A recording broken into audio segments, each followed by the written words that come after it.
Intro. Get comfortable. Settle in. Maybe you're already in bed, the room is dark, and you just need something to drift off to. Something slow and calm and interesting enough to keep your mind from racing. Something slow and calm and interesting enough to keep your mind from racing, but not so urgent that it keeps you awake. This is that. We're going to spend the next several hours inside Springfield. Not the bright, chaotic Springfield of the daytime episodes, but the quiet version. The one you see when you start paying attention to the details that most people walk right past. The buried threads. The accidental admissions. The moments where the writers of The Simpsons said something so specific, so internally consistent, that it stopped being a joke and started being a confession. Every theory in this video has something in common. At some point, without announcing it, without putting it in a press release or a DVD commentary, the show confirmed it. Not through a dramatic twist, through repetition, through small details stacking up across seasons until the picture becomes impossible to ignore. The writers didn't always mean to do it. Sometimes it was an accident. Sometimes it was a joke that went too deep. Sometimes it was a character moment that revealed something the writers probably didn't intend to reveal. But once you see it, you can't unsee it, so close your eyes if you want. Let the words wash over you. We're going to start with the one that sits closest to the center of everything. The one that explains Homer Simpson more completely than any other piece of evidence the show has ever produced. Section 1. The crayon in Homer's brain. What the writers accidentally revealed about intelligence, potential, and the life Homer was never allowed to live. There is an episode of The Simpsons from season 12 called HOMR. The title is an acronym. It stands for Hydrogen No Weight. It doesn't stand for anything, at least not anything the episode takes particularly seriously. The point of the title is that it's Homer's name spelled slightly wrong, missing a letter. And that's the whole joke hiding inside the episode's premise. Homer is missing something. He has always been missing something.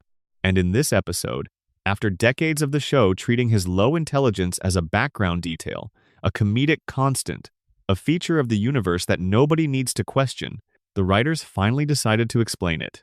The explanation they landed on is one of the strangest, most quietly devastating things the show ever did. And whether they intended it or not, it opened a door onto a version of Homer Simpson that the show has never been able to fully close again.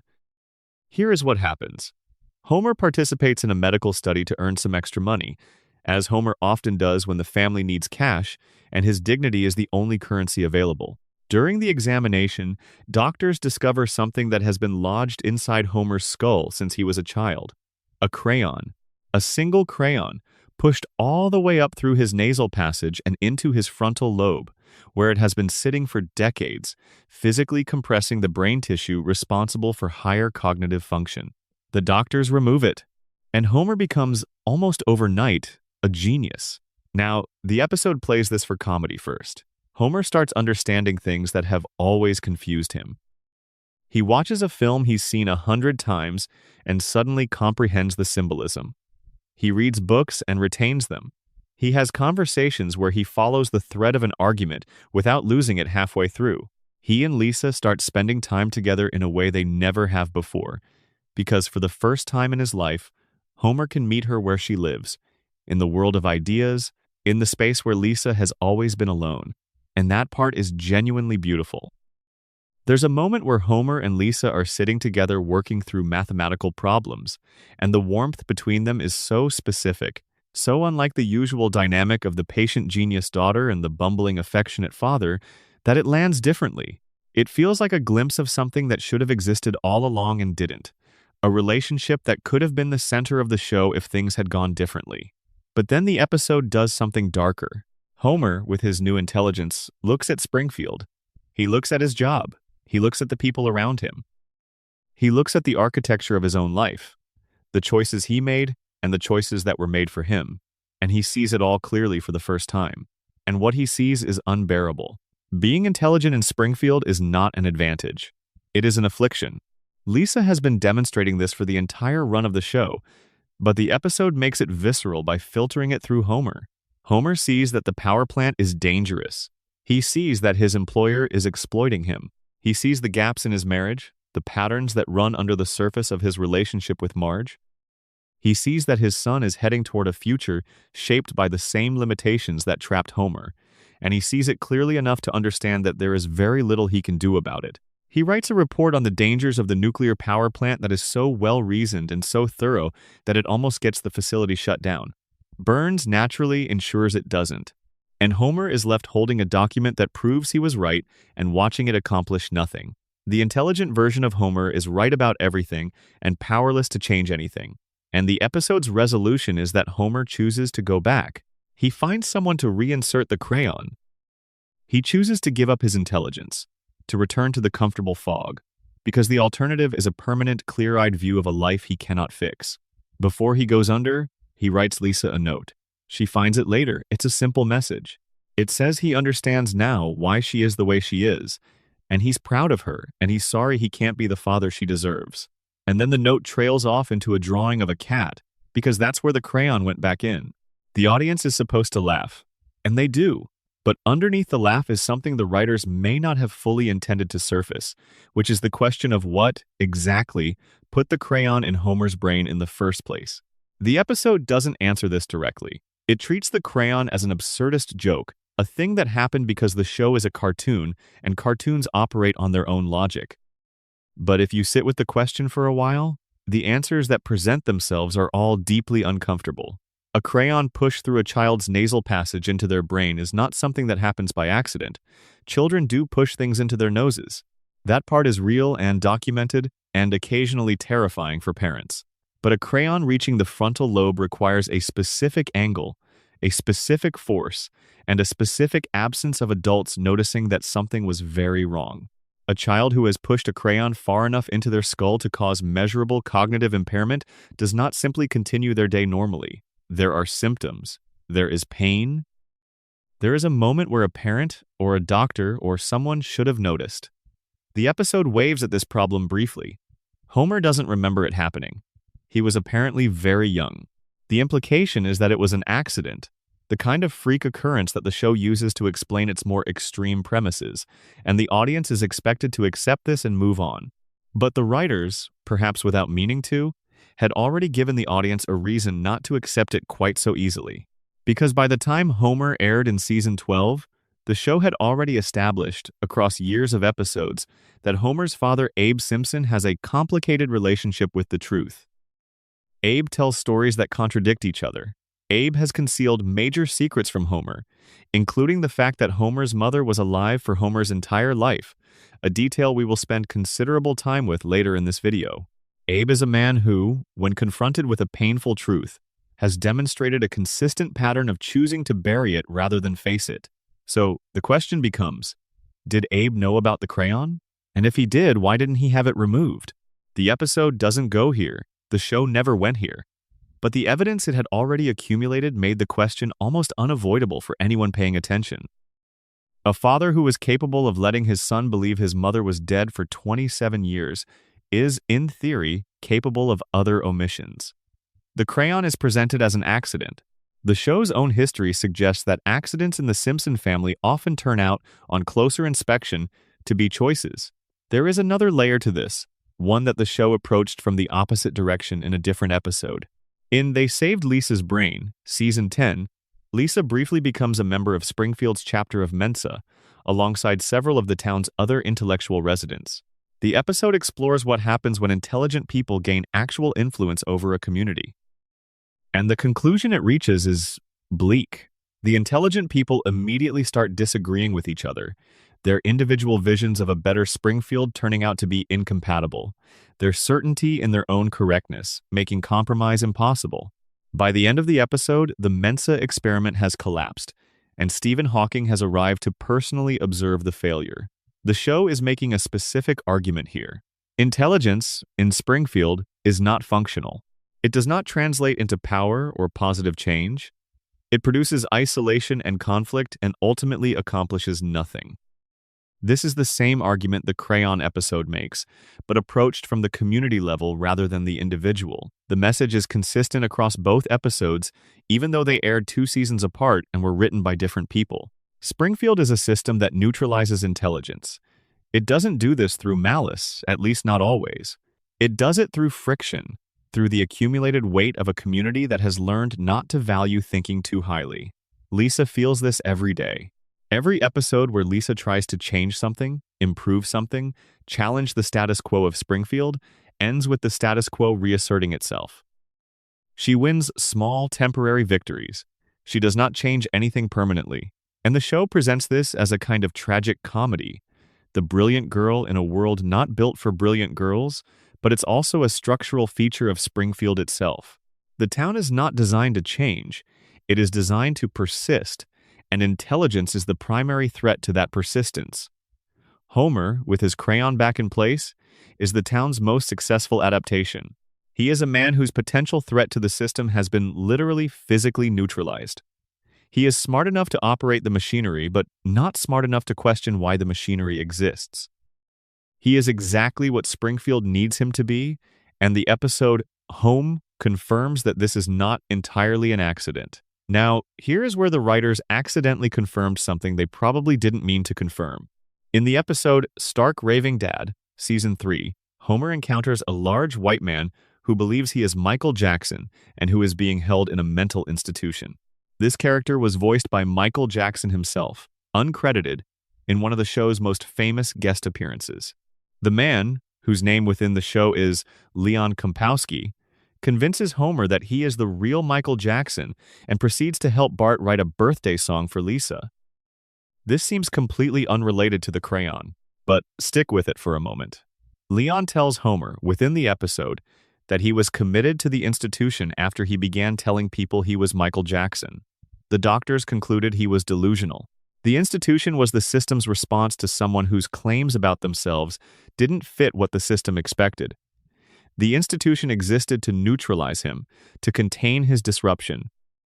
Homer, in the same episode, had been committed to the same institution because he wore a pink shirt to work, and someone at the plant called him a free thinker. The bureaucratic machinery of Springfield processed Homer's mild nonconformity as a mental health crisis and removed him from circulation until he could be confirmed as non-threatening.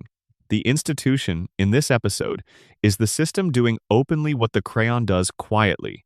It takes people who disrupt the expected pattern, and it contains them. It puts them somewhere they can't cause problems. And the episode treats this as absurd comedy, which it is, but the absurdity is the point. The absurdity is the show telling you that the systems in Springfield are not designed to serve the people inside them. They are designed to maintain the systems themselves. Homer in the institution is Homer before the crayon came out. Contained, managed, safely neutralized. The institution just does it with paperwork instead of compressed brain tissue. The writers confirmed this accidentally by running the two episodes close enough together that the logic of one illuminates the logic of the other. Season 3 gives you the system. Season 12 gives you the mechanism. And together, they build a picture of a Homer Simpson who was never allowed to be what he could have been, not by lazy writing, not by cartoon convention, but by the internal logic of a world that needed him exactly as he was. There is one more thread to pull on here. In Homer, when Homer is intelligent and can finally relate to Lisa, there is a specific moment where they attend a film festival together. They watch a foreign film that is slow and pretentious in the way that foreign films in The Simpsons are always slow and pretentious. And Homer, the intelligent Homer, sits beside his daughter in the dark theater and he watches the film and he understands it. Not just the plot, the feeling of it, the thing the director was reaching for. And Lisa looks at her father in the dark and she sees, for the first and only time in the show's run, someone who is actually there with her, not tolerating her interests, actually sharing them. The scene is quiet. There is no joke in it. The joke comes later, after the film, when Homer gives a pompous review that reveals he's overcorrected in the other direction and become insufferable. But in the theater, in the dark, the moment is real. And then Homer gives it up. He walks back into the comfortable fog and he takes that moment with him and it doesn't happen again. The audience laughed at the ending because the ending was written to be funny. But what the ending actually is, if you slow it down, is a father choosing comfort over his daughter, choosing the version of himself that the system can process over the version of himself that could have sat in the dark with Lisa and understood what she was looking at. The crayon goes back in, the theater scene closes over, And Homer goes home to the couch and the beer and the television, exactly where Springfield needs him to be. The writers confirmed the theory by making the ending too specific to be random.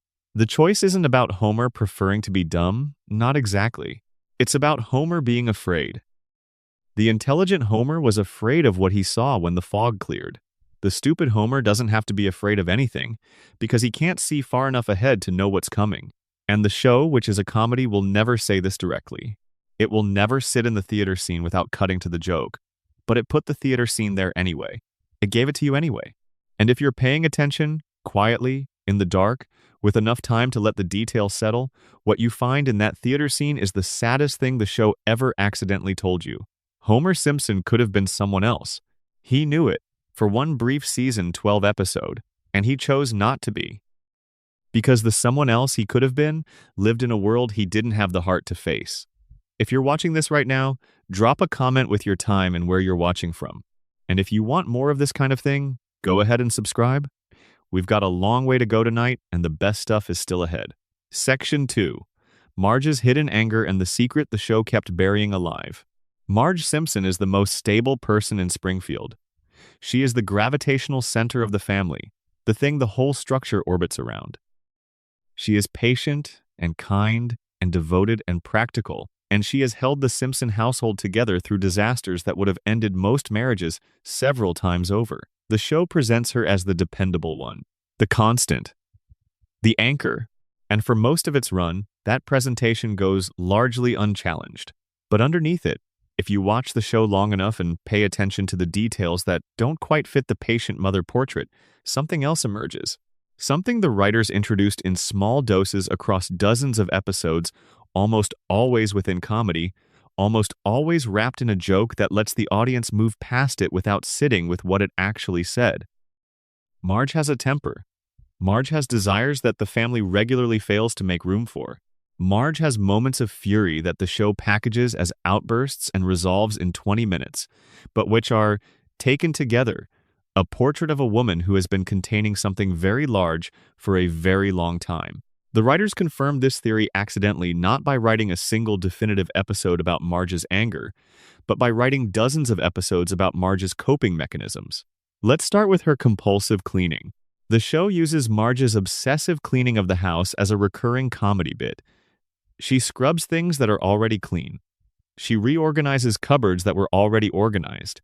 She is shown, across many episodes, channeling enormous amounts of energy into the maintenance of her physical environment. The show treats this as a quirk, a personality trait, a thing that makes Marge Marge. But the show also, across those same episodes, always connects the cleaning episodes to moments of domestic stress. Marge cleans hardest when the family has done something that hurts her. She cleans when Homer forgets something important.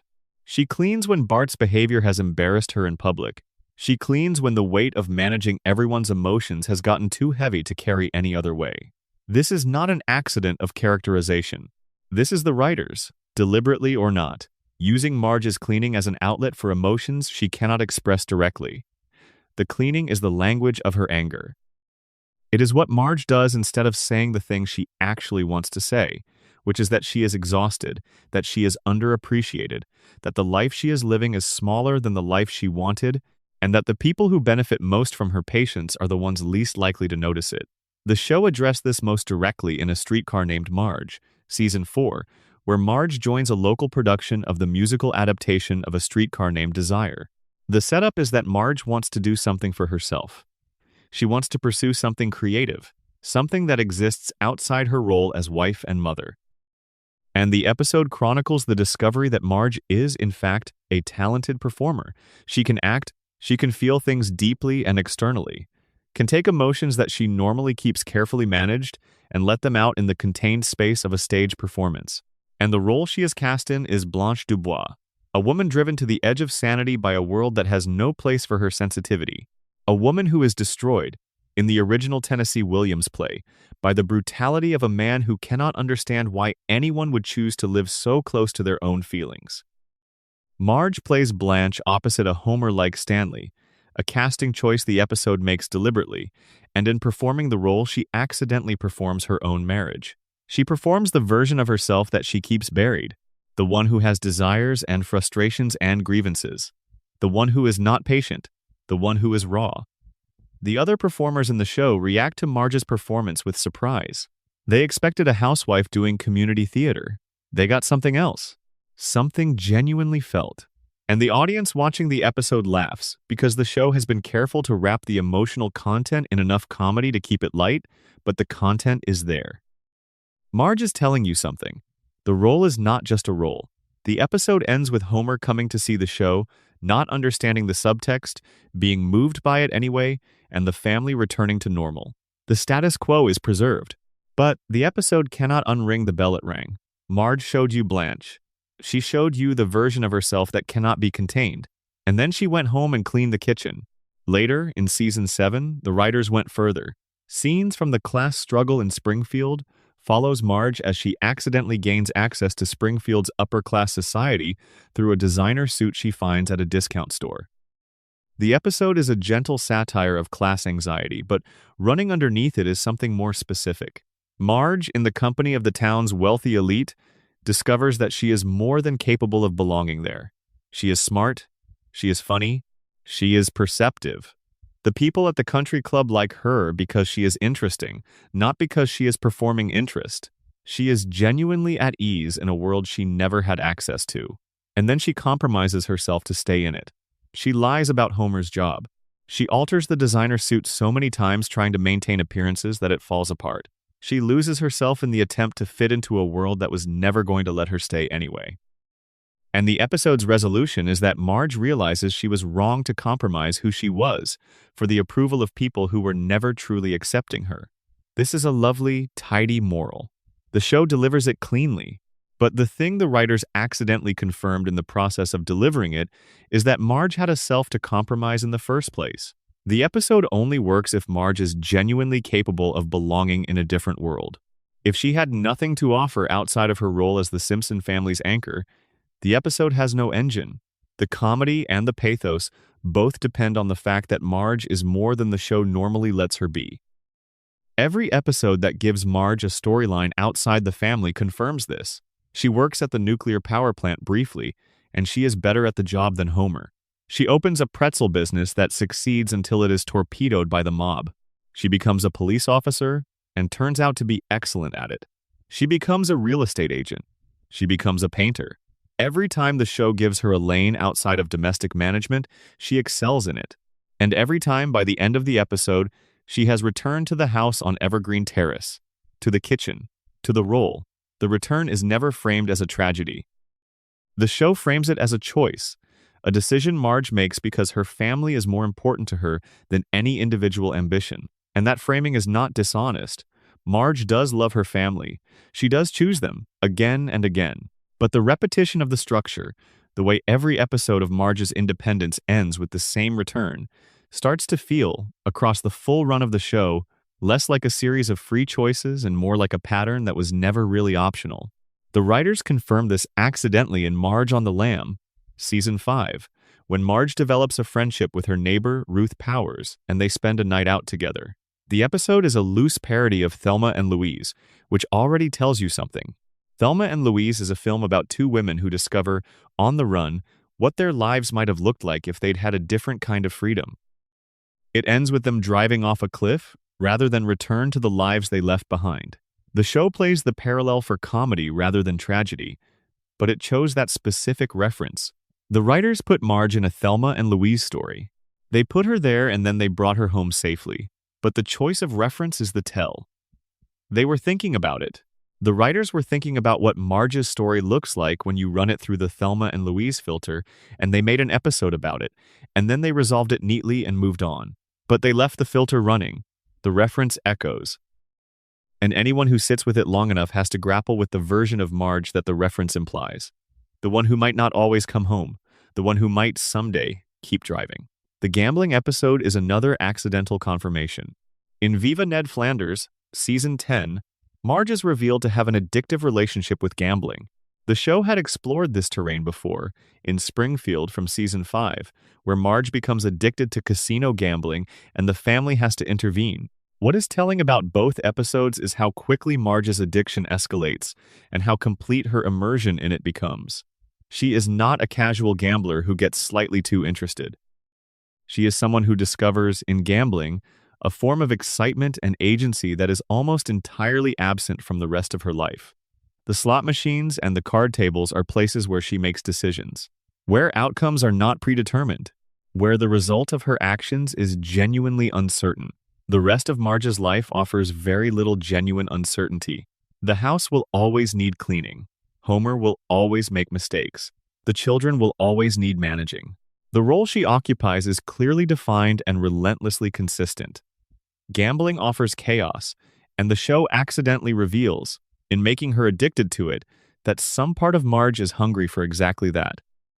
Her anxiety disorder is another thread.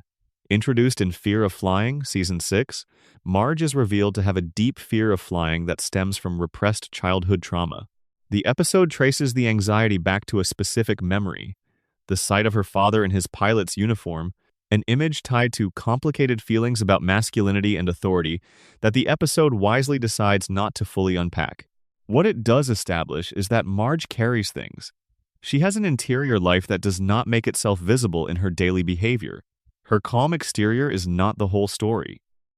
Beneath it, there are memories and fears and associations that she has never shared with her family, not because she doesn't trust them, but because there is no space in the family dynamic for Marge to be the one who needs something. The therapy scenes in that episode are interesting precisely because Marge responds to professional care with immediate, intense relief.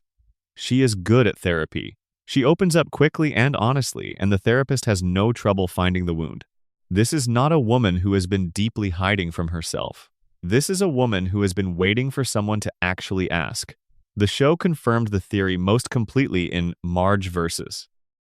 Singles, Seniors, Childless Couples and Teens, and Gays, Season 15, an episode about a ballot measure that would cut funding for children's activities. Marge throws herself into campaigning against the measure and is so effective, so passionate, so relentless in her advocacy that she becomes a community figure. People listen to her. She has real influence. The episode shows her doing what she does when the cause is external to her family, when the energy she normally directs at managing her household has an outlet that isn't the kitchen floor. She is formidable.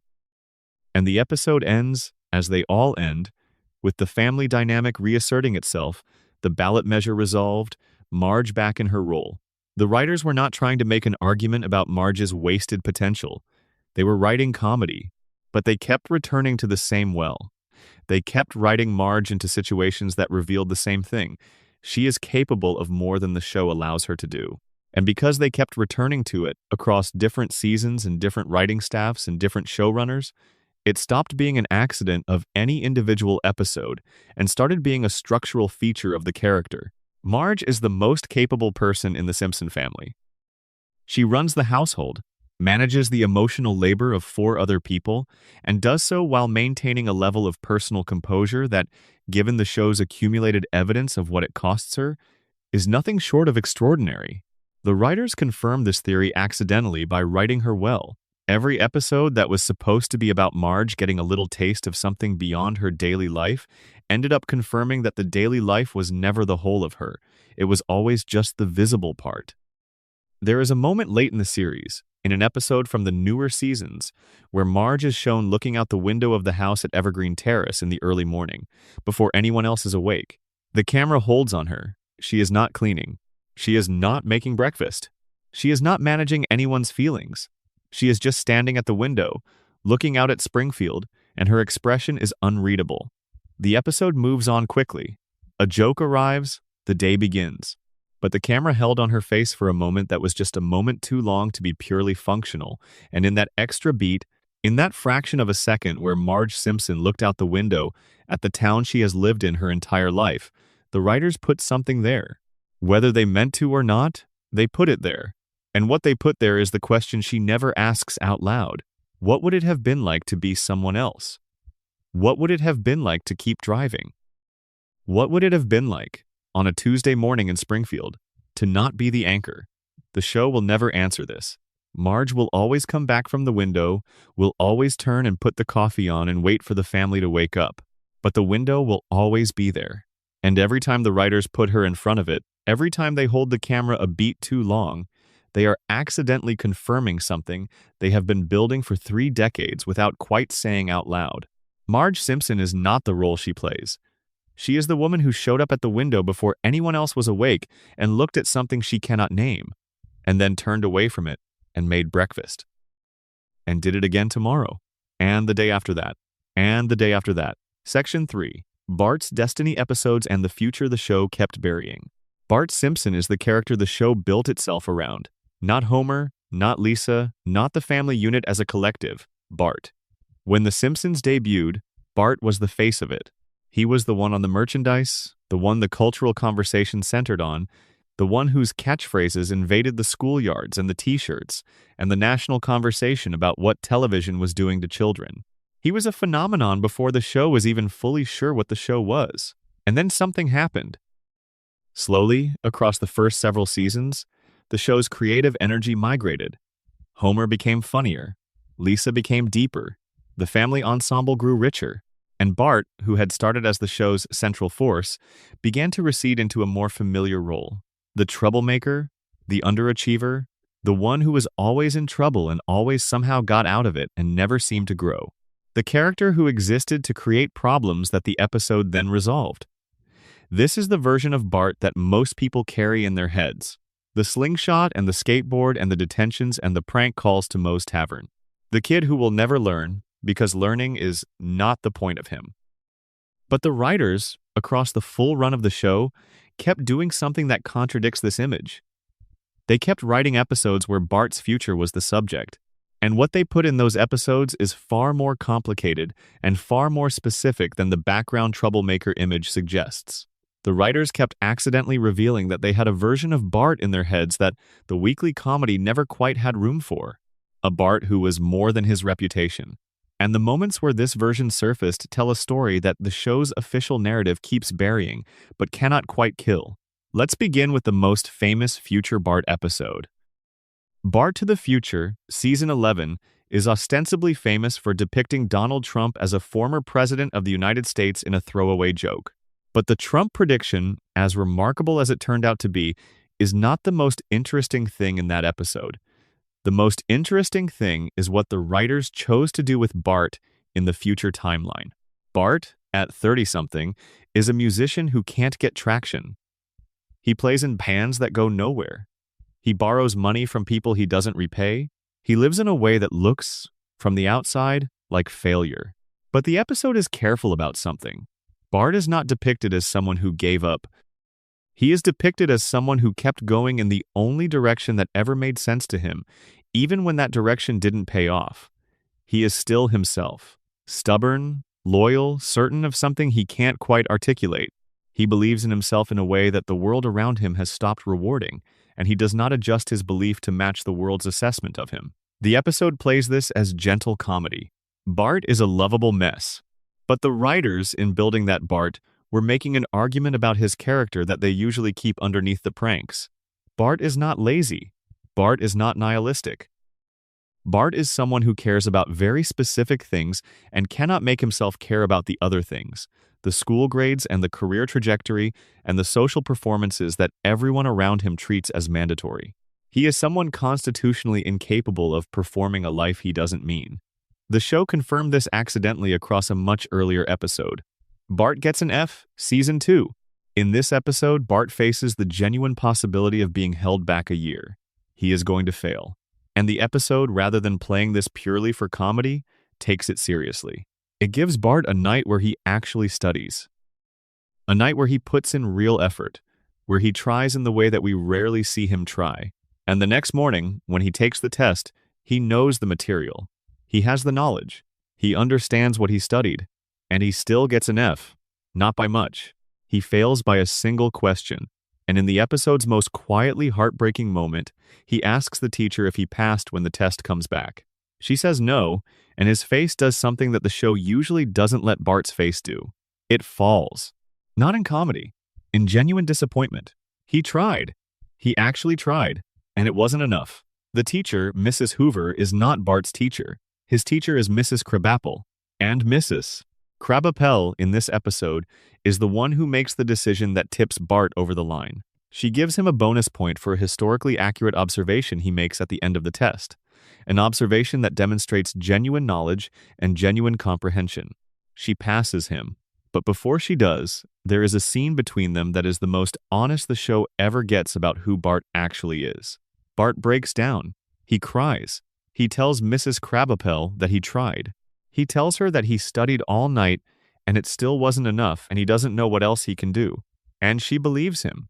She can see that he is telling the truth.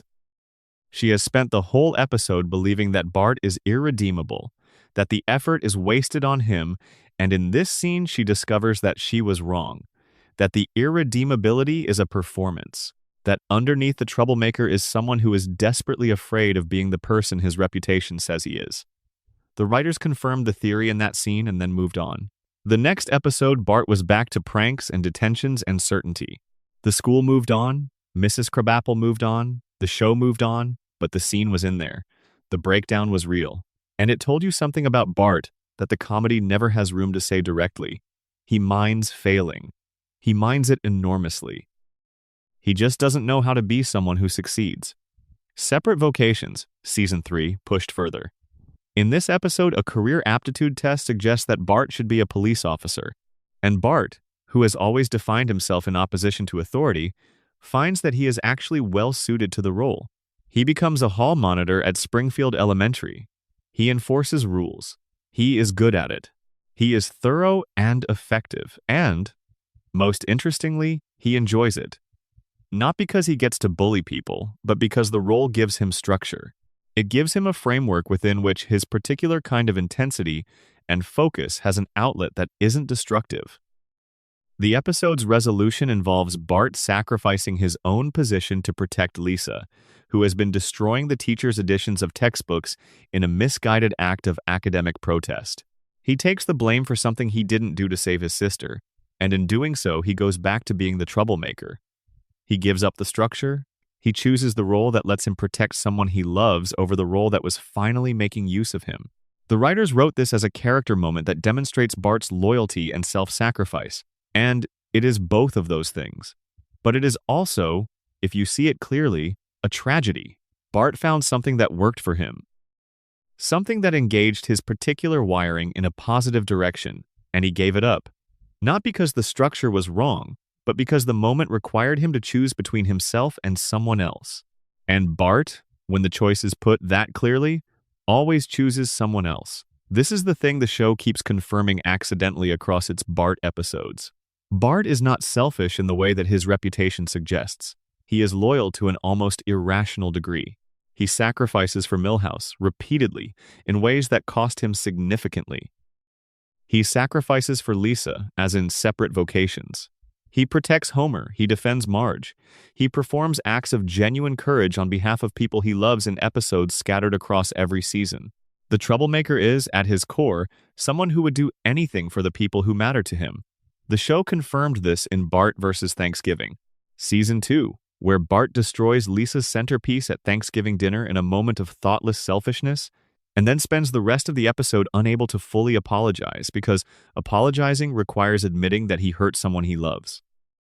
The episode ends with Bart going onto the roof of the house, sitting in the cold, and genuinely reflecting on what he did. There is no comedy in it. He is sitting alone in the dark, and he is thinking about his sister, and he is feeling bad. He goes back inside, and he finds Lisa, and he apologizes. And the apology is real. It is not clever or funny or deflected through a joke. It is just a 10-year-old boy telling his sister he is sorry he hurt her, and Lisa accepts it. And they sit together in the shared warmth of a family that, despite everything, despite the chaos and the noise and the constant collateral damage, actually loves each other. That scene, that quiet rooftop scene and the apology that follows it, is the clearest the writers ever got about Bart's interior life. They gave you the inside of him, the part that knows when he has done wrong and cannot rest until it is addressed. And then they put him back in the troublemaker role and moved on. But the rooftop is there, and every time the show tells you Bart doesn't care about anything, you can hold the rooftop against it. In Bart's Dog Gets an F, The Family's Greyhound, Santa's Little Helper has been destroying things around the house, and Homer threatens to give him away if he doesn't improve. Bart enrolls the dog in obedience school, not because he is forced to, but because he cannot let the dog be given away. He stays up with the dog, he trains with him patiently, he fails repeatedly and keeps trying. And in the final exam, the dog fails as well. He cannot perform. And Bart, instead of giving up or blaming the dog, gets down on the floor with him and holds him and talks to him. And the dog, responding to Bart's emotion rather than any command, performs the required behavior. He succeeds because Bart showed him what love feels like in that moment, and that was more useful than any training. The trainers are impressed. The dog passes. And what the scene reveals is that Bart's connection to Santa's little helper is one of the most emotionally literate relationships in the show. Bart understands the dog. He understands the inability to perform on demand, the failure to meet expectations in the formal context, the way that love and connection are available even when the structured requirements are not. He is not talking to the dog in that scene, he is talking to himself. The writers confirm the theory most dramatically in Bart Gets Famous, Season 5, where Bart accidentally becomes a celebrity after delivering a single funny line on Krusty's show. The line, "I didn't do it," becomes a national catchphrase. Bart is everywhere. He is on merchandise, on talk shows, on the covers of magazines. He has the fame that his outsized personality might seem designed for, and he hates it. He hates it because the fame is not for him.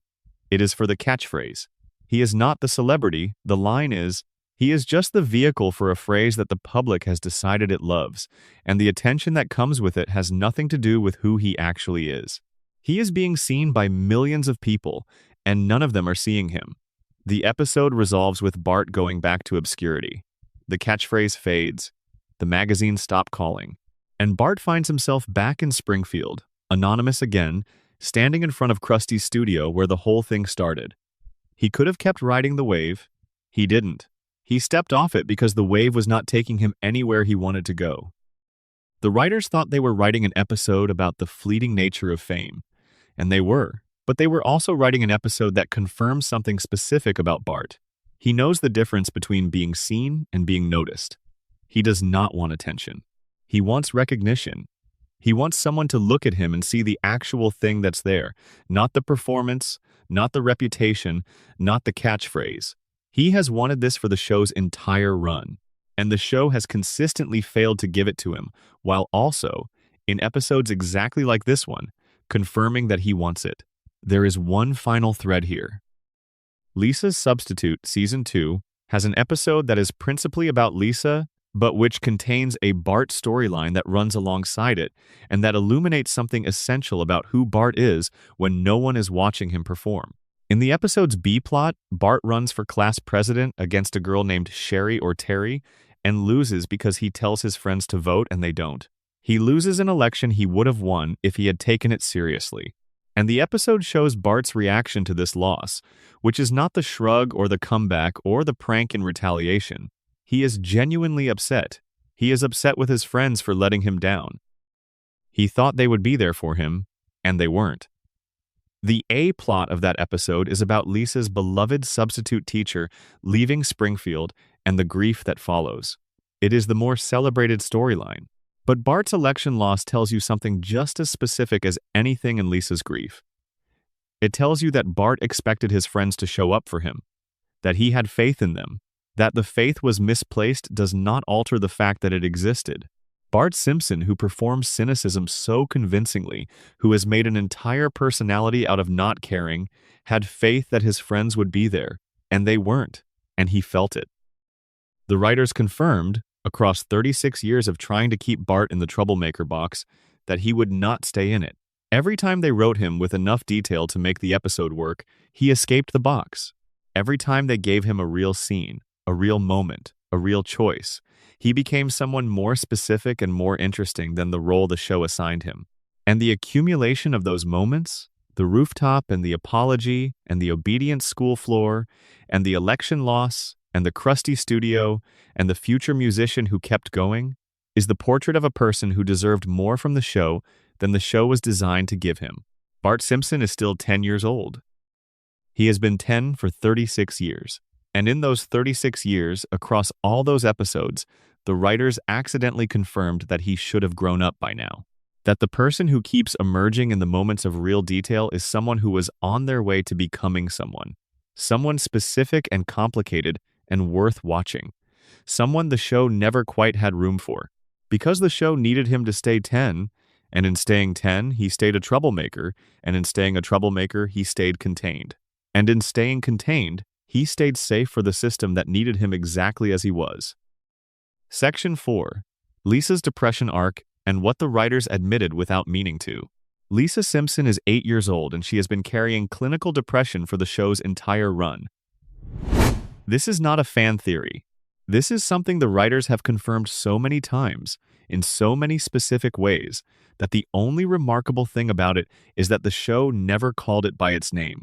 They drew the portrait in painstaking detail across 3 decades. They just never put the label on the frame.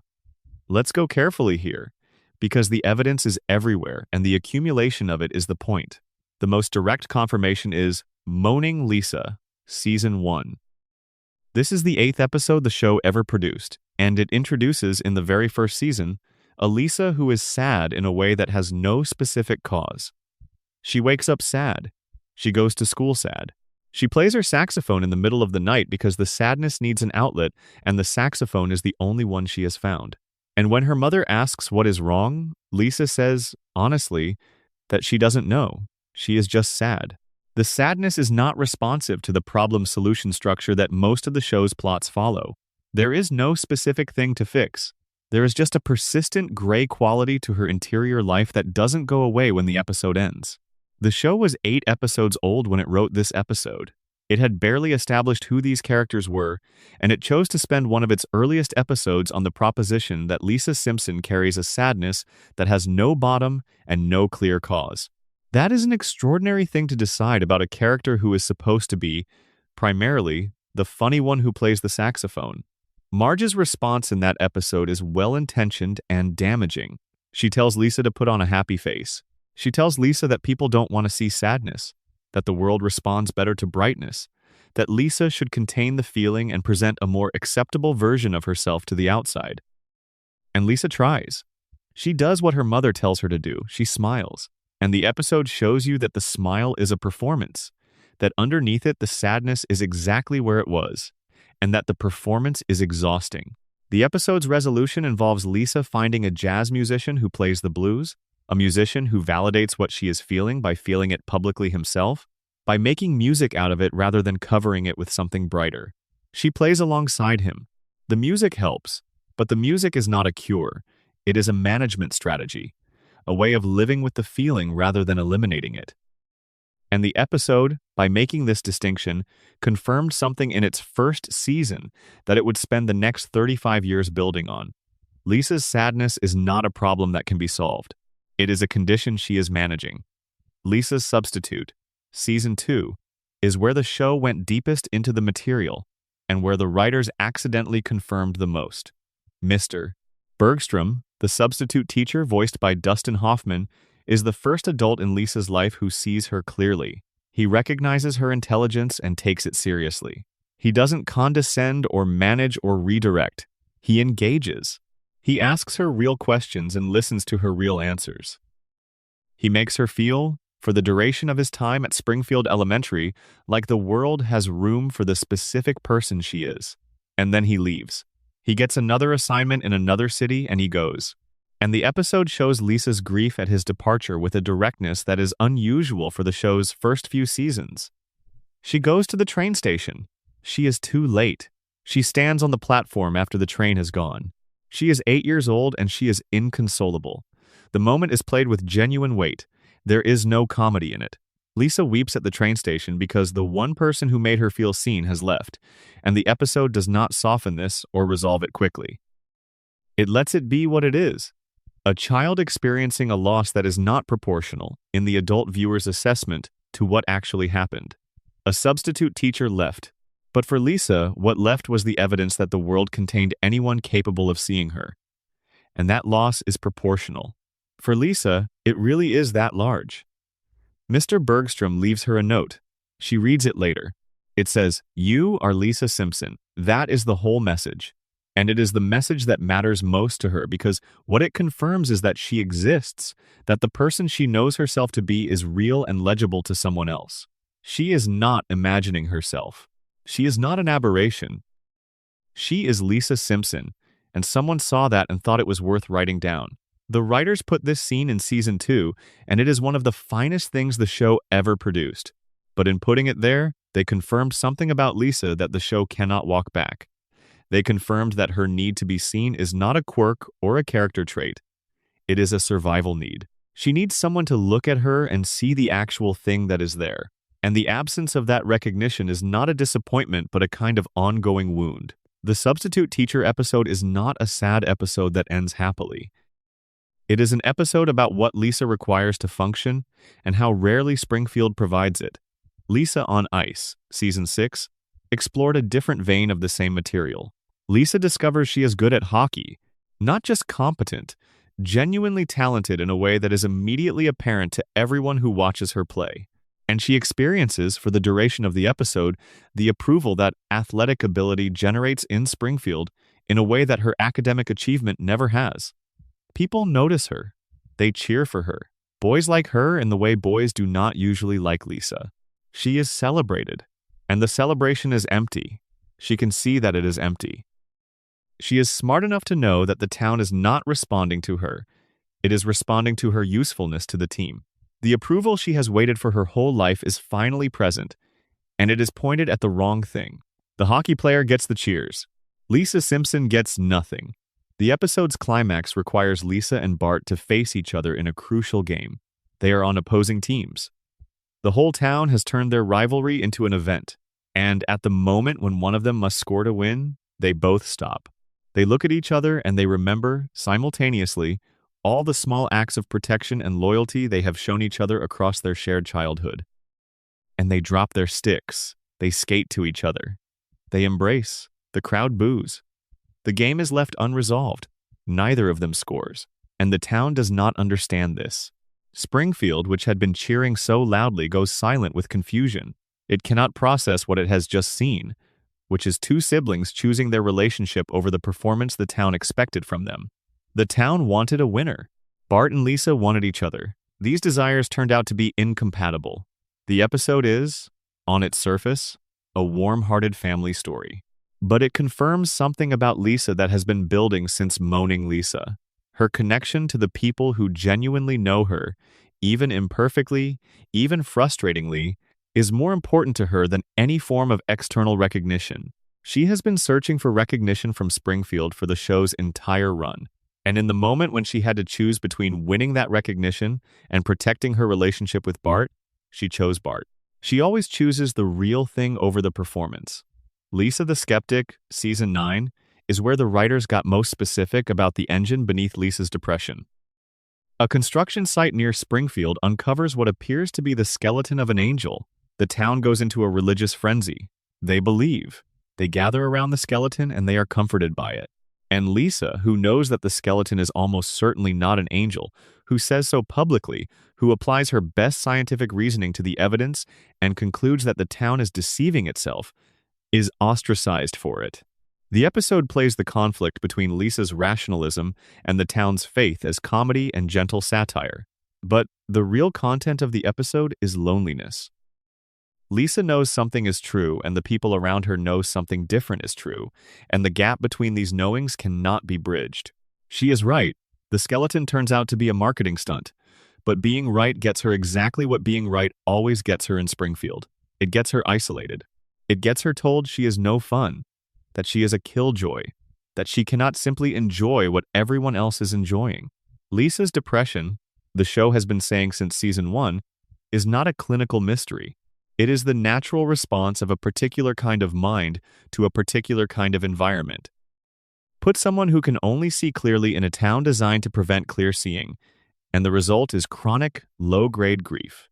The sadness in Moaning Lisa has a cause, even if Lisa cannot name it in Season 1. The cause is Springfield. The cause is living in a place where what she is good at is consistently punished, and what she is not good at, the ability to ignore things, to accept comfortable fictions, to perform the emotions the crowd expects, is consistently rewarded. The writers confirmed the theory completely in Bart's Dog Gets an F and the surrounding episodes of early seasons, where the family dynamic consistently positions Lisa as the one who understands the most and gets listened to the least. Homer doesn't ignore Lisa's intelligence because he is a bad father. He ignores it because he literally cannot process it. The gap between Homer's cognitive world and Lisa's is too large to bridge casually, and Lisa knows this, and she has made her peace with it, and the peace she has made is the peace of someone who has accepted that a particular door is closed. Her relationship with Homer is the most complicated relationship in the show. She loves him completely and is consistently, structurally disappointed by him. She has written essays about him. She has defended him publicly. She has put herself on the line for him. And Homer, for his part, loves her with everything he has. The gap between them is not about love. It is about comprehension. And Lisa understands this, has understood it for years, and carries the understanding gently and with an affection that is one of the most moving things in the show because it does not demand reciprocity. Stark Raving Dad contains a moment between Lisa and Bart that is usually discussed in the context of Leon Kompowski's visit, but which matters more to the story of Lisa's depression than anything the Michael Jackson episode is remembered for. Bart, having ignored Lisa's birthday, is told by Leon that birthdays matter, that the people we love deserve to have their days marked. And Bart, who does not take things seriously, takes this seriously. He writes Lisa a birthday song with Leon's help. It is a simple song. It is not a good song in any objective musical sense, but it is made with effort and with love, and with the specific intention of making Lisa feel recognized. And Lisa, when she receives it, when she hears her brother sing this imperfect song made specifically for her, is moved in a way that is entirely out of proportion to the quality of the song. She is moved because someone tried, because someone decided that she deserved an effort, because the attempt to be seen, even when the seeing is imperfect, even when the one doing the seeing is 10-year-old Bart Simpson with a mediocre rhyme scheme, is still more than Springfield usually offers her. That moment, the birthday song, is the inverse image of the train station.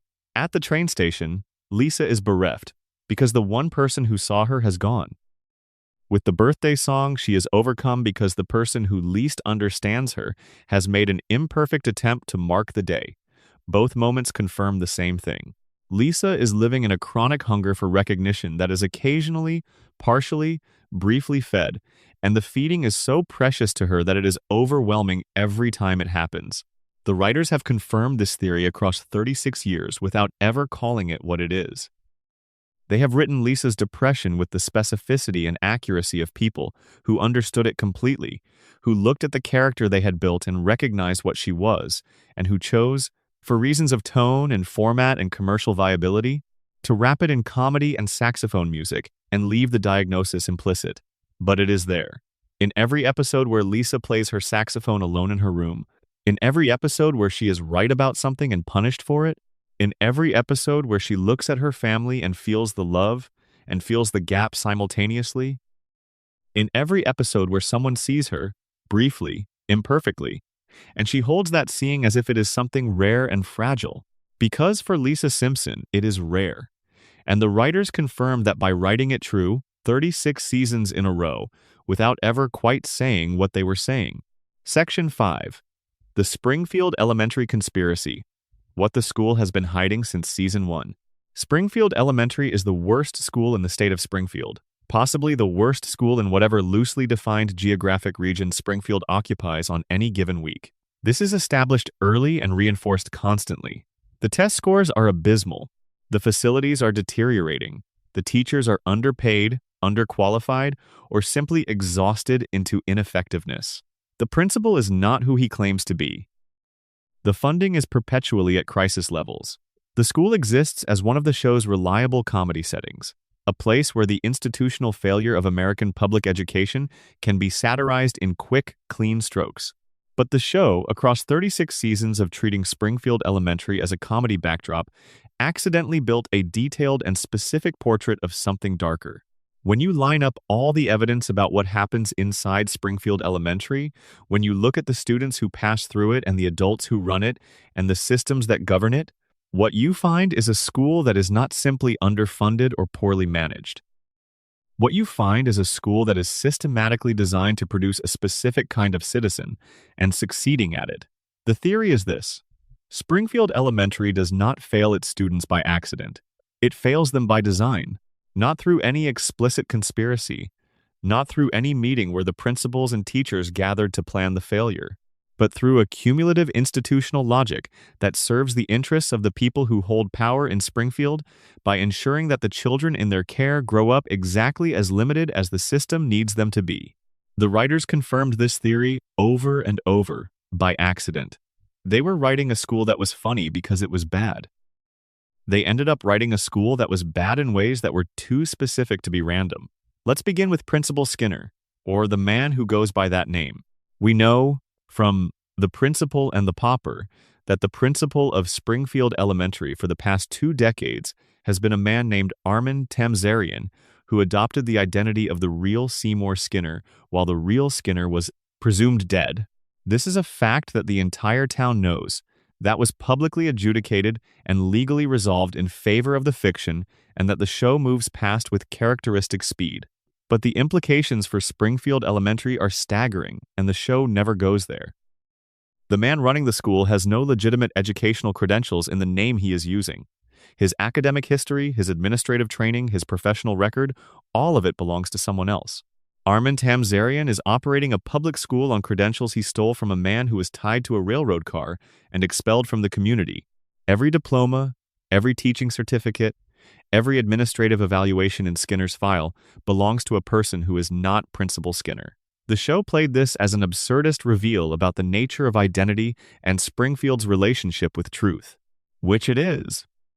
But it is also a specific fact about who is running the local school, and the specific fact is that the answer is someone who is there because the system chose comfortable fiction over inconvenient reality. The school is run by a man who is there on false pretenses because that is the version of him that the town decided to accept.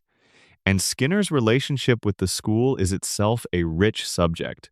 He is a man who clearly wanted something else from his life.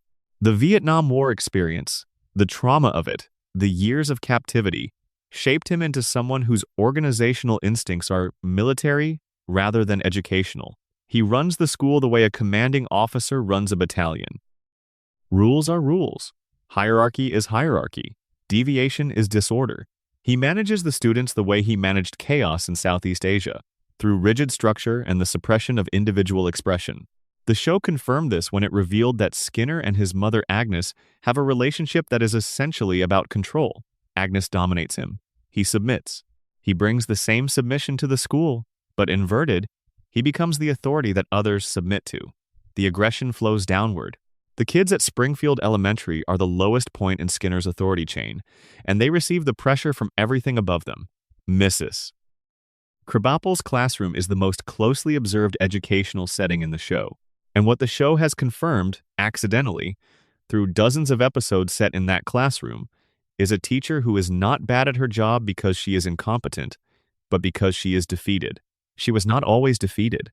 There are episodes, scattered across the show, where something re-engages her, where a student or a moment or a conversation reminds her of whatever brought her into teaching in the first place, and she is suddenly present, suddenly effective, suddenly someone who cares.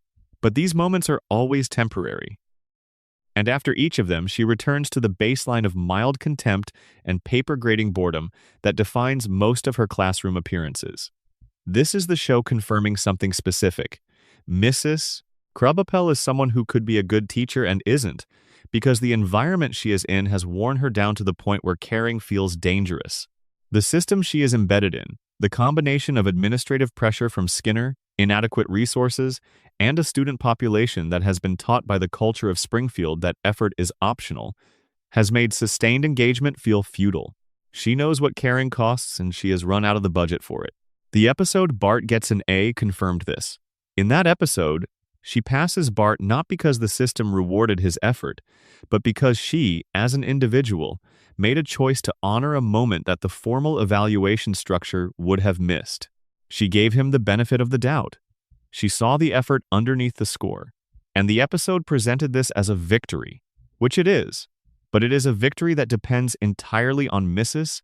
Krabappel being there on that particular day, in that particular mood, with that particular capacity for compassion. If she had been more exhausted, if the system had worn her down a little further, Bart fails. The school does not catch it. The funding crisis is another confirmed thread.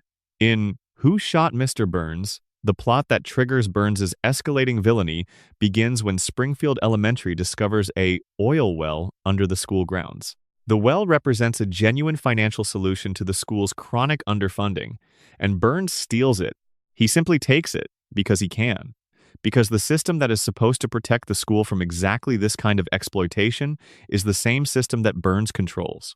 The writers use the oil well as a plot device to generate motive for the shooting. But in generating the motive, they confirmed something specific about the school's financial situation. The school is so desperate that finding an oil well under the playground represented a meaningful solution to its problems. This is an extraordinary statement about the depth of the underfunding, and the fact that the solution was immediately stolen, that the school had no mechanism to protect its own resource, confirmed that the school's poverty is not accidental. It is maintained by the same power structure that benefits from Springfield's population remaining manageable. Burns stealing the school's oil well is the show telling you, in the broadest possible satirical strokes, that the people who hold power in Springfield have a vested interest in keeping the school poor. Because a well-funded school produces educated students. Educated students ask questions. Questions are inconvenient. The gifted education storyline is particularly telling. In multiple episodes across the series, Lisa's intelligence creates friction with the school's standard curriculum. The school does not have adequate resources to educate a student like Lisa. The advanced material she needs is not available. The teachers who could challenge her are not present. Springfield Elementary is not equipped to do what Lisa's mind actually requires. But the show went further than this in They Saved Lisa's Brain. The premise of that episode is that Mensa takes over Springfield's government. Before that plot gets rolling, there's material about how the educational system in Springfield operates. The Mensa members, all of whom attended Springfield schools at some point, are defined by the fact that they outgrew those schools and had to educate themselves elsewhere. The town's intellectuals are products of their own curiosity, not the curriculum. Springfield Elementary equipped none of them. They succeeded despite it. The writers were writing comedy about smart people running a town. But in establishing the background of those smart people, they confirmed that the school produces its best outcomes in spite of itself. The students who transcend Springfield Elementary are the ones who bring enough self-direction to the table that the school's inadequacies don't permanently contain them. Everyone else gets what Springfield Elementary gives, which is enough to function inside Springfield and no more. This is the theory confirmed, not through a single dramatic revelation, but through 36 years of detail. The school is under-resourced. Its administration is compromised. Its best teachers are burned out. Its curriculum does not serve its most capable students. Its funding is perpetually vulnerable to the interests of the town's wealthiest citizen. And the people who run Springfield benefit from this arrangement because the people who run Springfield need the next generation of Springfield residents to be manageable, to work at the power plant, to bowl at the bowling alley, to watch the television and buy the products and stay inside the town that provides the context for all of their power. The show never said this directly. It was writing a school that was funny because it was bad. But in writing the badness with enough detail, enough specificity, enough consistency across 3 decades, it accidentally confirmed something true. Springfield Elementary is failing its students. And the failure is not random. The show told you who benefits from it in the same episode where it showed you how deep the damage goes. Burns stole the oil well. Burns signed Homer's employment guarantee. Burns drove Mona Simpson underground. Burns maintained the cracked cooling towers. Burns, in a single, sustained narrative thread that runs the entire length of the show, is at the center of every system in Springfield that keeps its residents exactly where they are. And Springfield Elementary is one of those systems. The writers confirmed it by writing Burns into the school's most critical moment, the oil well, and having him take the solution away.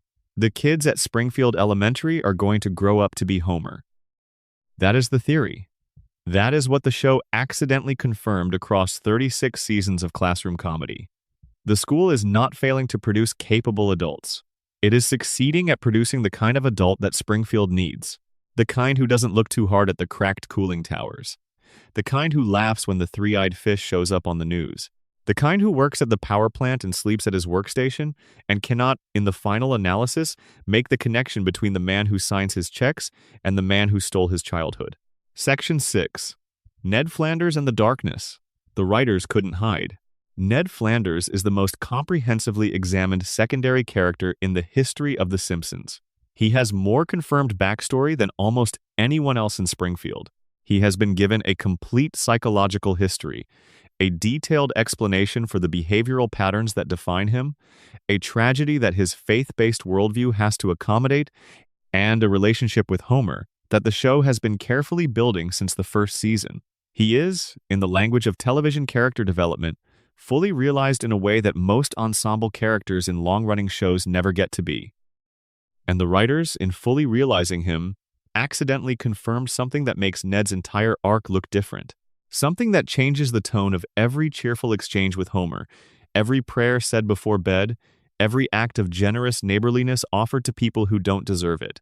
Ned Flanders is a man performing a self that was constructed for him by someone else, and the performance has never stopped, and part of him knows it, and that knowledge is the source of everything that makes his character interesting, and everything that makes it heartbreaking. Start with the psychiatric backstory, because the writers gave it to you directly and then moved past it more quickly than they should have. In Hurricane Nettie, Season 8, a hurricane destroys Ned's house. The community rebuilds it, badly, and the poorly built replacement collapses. And Ned, who has absorbed every blow that Springfield has delivered to him with patience and grace and a smile, finally breaks. He stands in front of the rubble of his home, and he screams at his neighbors. He says the things he has never said. He calls them lazy and inconsiderate and says Homer is a, quote, let's say, terribly troublesome neighbor. He makes his way through the crowd, assigning each person a specific grievance, and when he gets to Homer, who has actually tried to help in his chaotic and incompetent way, Ned is brutal. The rage is specific and detailed and real, and then Ned collapses, and he is committed to a psychiatric facility. And in the facility, the show does something unexpected. It gives Ned a past. His parents arrive, two aging beatnik hippies who genuinely love their son and who are genuinely unable to understand why anything they did was wrong. They let him run wild as a child. They didn't believe in discipline. They thought freedom and love were enough. And young Ned, without boundaries, without structure, without the framework that children need to regulate themselves, became uncontrollable. The psychiatrist who treated young Ned used a behavioral modification technique described in the episode as the first of its kind, because no other child had ever been as in need of it. He modified Ned's behavior so completely, so thoroughly, so permanently, that the child who had been feral and uncontrollable became someone who could not express anger at all. The modification worked. Ned became Ned. Patient, kind, generous, restrained. All of his aggression went underground. It didn't go away, it went underground. The episode's psychiatrist, who is still alive and still practicing, examines adult Ned in the facility and concludes that all the therapy he did as a child is now manifesting in what he calls a Flandersization, a complete suppression of negative emotion. The treatment worked too well. Ned's capacity for anger exists, the hurricane proved that, but it is buried under decades of conditioning, accessible only in moments of catastrophic stress, and even then it cannot sustain itself for long. Ned burns out. He goes from rage to collapse almost immediately. The solution the episode offers is that Ned should be allowed to express his anger in safe, managed ways. He should be able to tell Homer when Homer frustrates him. He should have access to his own negative emotions. The episode seems to endorse this solution and then largely forgets it, because the next episode Ned is back to Flanders and the show moves on. But here is what the writers accidentally confirmed in that episode, something that changes every scene of Ned's life that came before it. The cheerful acceptance of Homer's constant impositions is not a character trait. It is not evidence of genuine Christian grace. It is the behavioral residue of childhood modification. When Ned smiles at Homer and says something like, "No worries, neighbor," when Homer has done something that a reasonable person would be furious about, Ned is not choosing patience. He is performing the only behavioral template he was given. His Christianity, which the show often positions as the source of his patience, arrived after the modification. He found faith in a context where the negative emotions that faith typically has to wrestle with were already suppressed. He never had to struggle his way to forgiveness because the part of him that needed to forgive was already in chains. His faith gives him language for his experience. It gives him a framework for understanding why he doesn't feel the anger that the people around him clearly do. But it did not build the patience. The therapy did that. The faith is the explanation he found for a reality that was already in place. This matters enormously because it means that Ned's entire moral life, the life the show has often presented as the gold standard of how to behave in Springfield, is built on a foundation that was laid by someone else. He did not choose to be patient. He was made to be. He did not choose forgiveness. Forgiveness is all that's available to him because rage is behind a locked door that only extreme stress can open. The writers confirmed this further in Ned's relationship with Maud. Maud Flanders, his wife, died in season 11 in one of the show's most controversially executed character deaths. She was killed when Homer dodged T-shirts fired from a cannon at a car racing event, and the shirts hit Maud instead, knocking her from the bleachers. She died because Homer moved. Homer, characteristically and completely, was at the center of the tragedy without understanding his own role in it. Ned's grief was handled initially with genuine care. The episode following Maud's death, Alone Again, Natura Diddly, showed Ned in authentic devastation. He held her sweater. He smelled it. He couldn't sleep. He couldn't function. He went through the mechanical motions of his life, and the life felt empty in the way that loss makes familiar routines feel foreign. This was the show doing what it rarely does, showing loss with real weight. And then the show moved Ned toward dating. And the comedy of Ned dating, of the widower trying to re-enter a world that had been entirely structured around his marriage, is real and occasionally funny. But running underneath it is the confirmation of something about Ned's grief that the behavioral modification backstory explains. Ned does not rage against the loss of Maud. He does not rail against the God who allowed it. He grieves, and then he tries to move forward, because moving forward is what he does. Staying in the grief, staying in the anger at having had his wife taken by Homer's casual selfishness, is not something his system is designed to do. The horror of this, which the show did not play as horror, is that Ned's capacity to forgive Homer for Maud's death is not a moral achievement.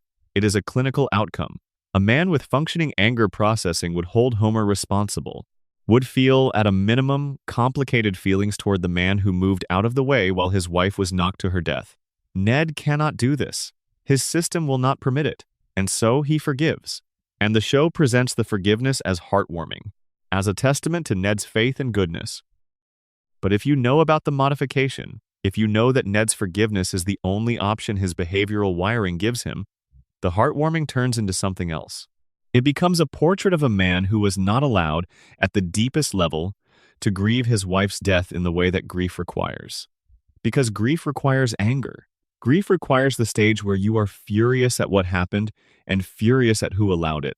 Ned cannot get there. He goes directly from sadness to acceptance, skipping the stage where he is allowed to be mad that Maud is gone.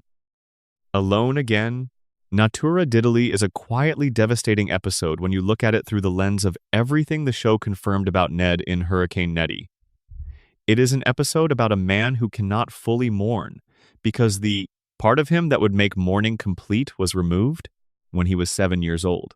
The writers also confirmed the theory through the God question. The show, as we know, has depicted God as a literal presence in the Simpsons universe. God appears to Homer. God speaks to Homer. The divine conversation is real within the show's continuity. And God, in having these conversations, shows a consistent preference for Homer.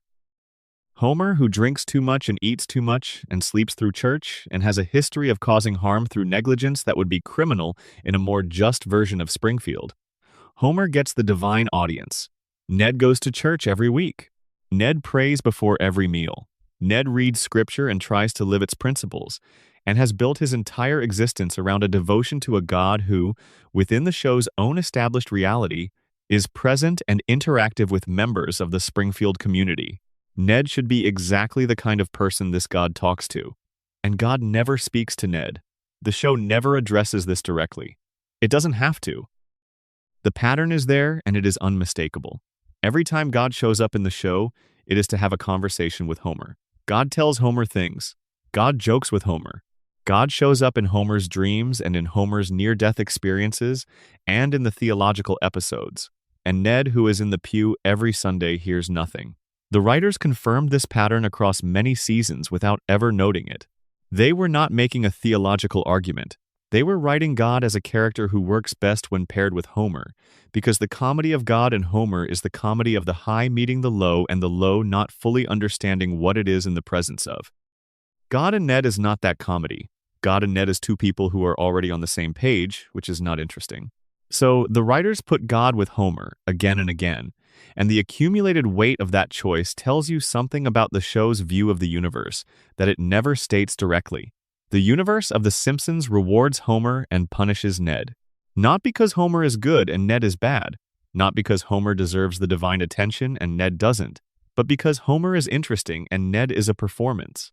The universe, at least the universe as the writers render it, responds to authenticity. Homer is, whatever else he is, genuinely himself. He is stupid and selfish and loving and indestructible, and completely without pretense about any of it. He is the most nakedly himself person in Springfield. And somehow, in the logic of the show, that nakedness is what the divine finds interesting. Ned is a performance of virtue, a very good performance, maintained with extraordinary discipline and at significant personal cost. But the God in the show's universe, apparently, can see the difference between a man who is genuinely himself and a man who is performing the self he was made to perform. And the genuine thing, however chaotic and imperfect, is what the divine wants to spend time with. The writers confirmed this accidentally by consistently choosing Homer for the theological episodes and consistently leaving Ned out of them. They were making a comedy choice, but the comedy choice accumulated into a theological argument, one that Ned would find devastating if the show ever made it explicit, which it never does, because doing so would require the show to look at Ned the way Ned cannot look at himself. Section 7. The Treehouse of Horror canon leaks when the show accidentally let the real Springfield through. The Treehouse of Horror episodes are officially non-canon. The show has said so. The anthology format of the Halloween specials has always been presented as outside the main continuity, a place where the writers can do anything to the characters without those events carrying over to the regular episodes. The characters can die. They can become monsters. They can experience things that would permanently alter the show's world if they happened in a regular episode, and none of it counts. The show built a box for the scary stuff and put a label on it that says non-canon and expected the audience to leave it at that. The problem, which the writers may not have fully appreciated when they started, is that you cannot run stories through the same characters for 36 years without those stories revealing something true about those characters, even in an officially non-canonical space. The Treehouse of Horror episodes are not canon, but they are made by the same writers, with the same understanding of who these people are, and they consistently reveal things about the characters that the regular episodes never quite surface. The non-canon label is the box. What's inside the box is still true. The theory is that the Treehouse of Horror episodes have been accidentally confirming the show's real character dynamics for decades, under the cover of non-canon horror parody, in ways the writers never intended to be taken seriously. And the most consistently revealing content in those episodes surrounds three characters: Homer, Marge, and Lisa. Because the horror format gives the writers permission to go to places the comedy format won't let them go. And the places they keep going, when they have that permission, tell you where the real pressure lives. Let's start with the Homer segments. Homer in the Treehouse of Horror episodes has a consistent trajectory. He is placed in situations of extreme moral compromise, and he takes the compromise. He gets power and abuses it. He gets offered something he wants through supernatural means, and the supernatural bargain turns ugly. He encounters the opportunity to do something monstrous, and he is, at a minimum, tempted by it. Bart Simpson's Donut, the parody of The Devil and Daniel Webster from the Fourth Treehouse, gives Homer the devil's bargain, and Homer takes it for a donut. This is played as the show's definitive joke about Homer's appetite overriding his judgment.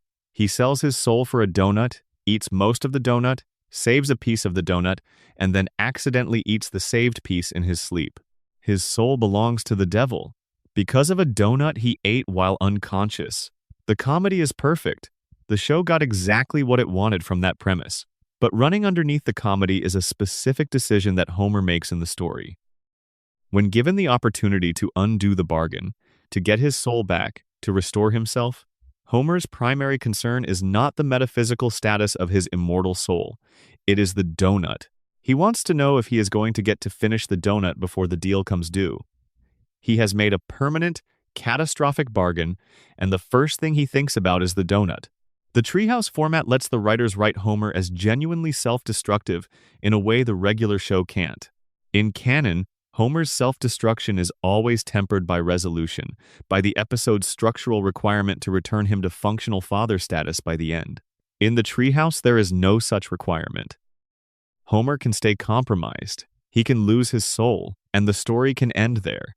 And when the writers have that freedom, the Homer they write is someone whose self-destructive impulses are not obstacles to overcome but defining traits. He is not going to resist the donut. He was never going to resist the donut.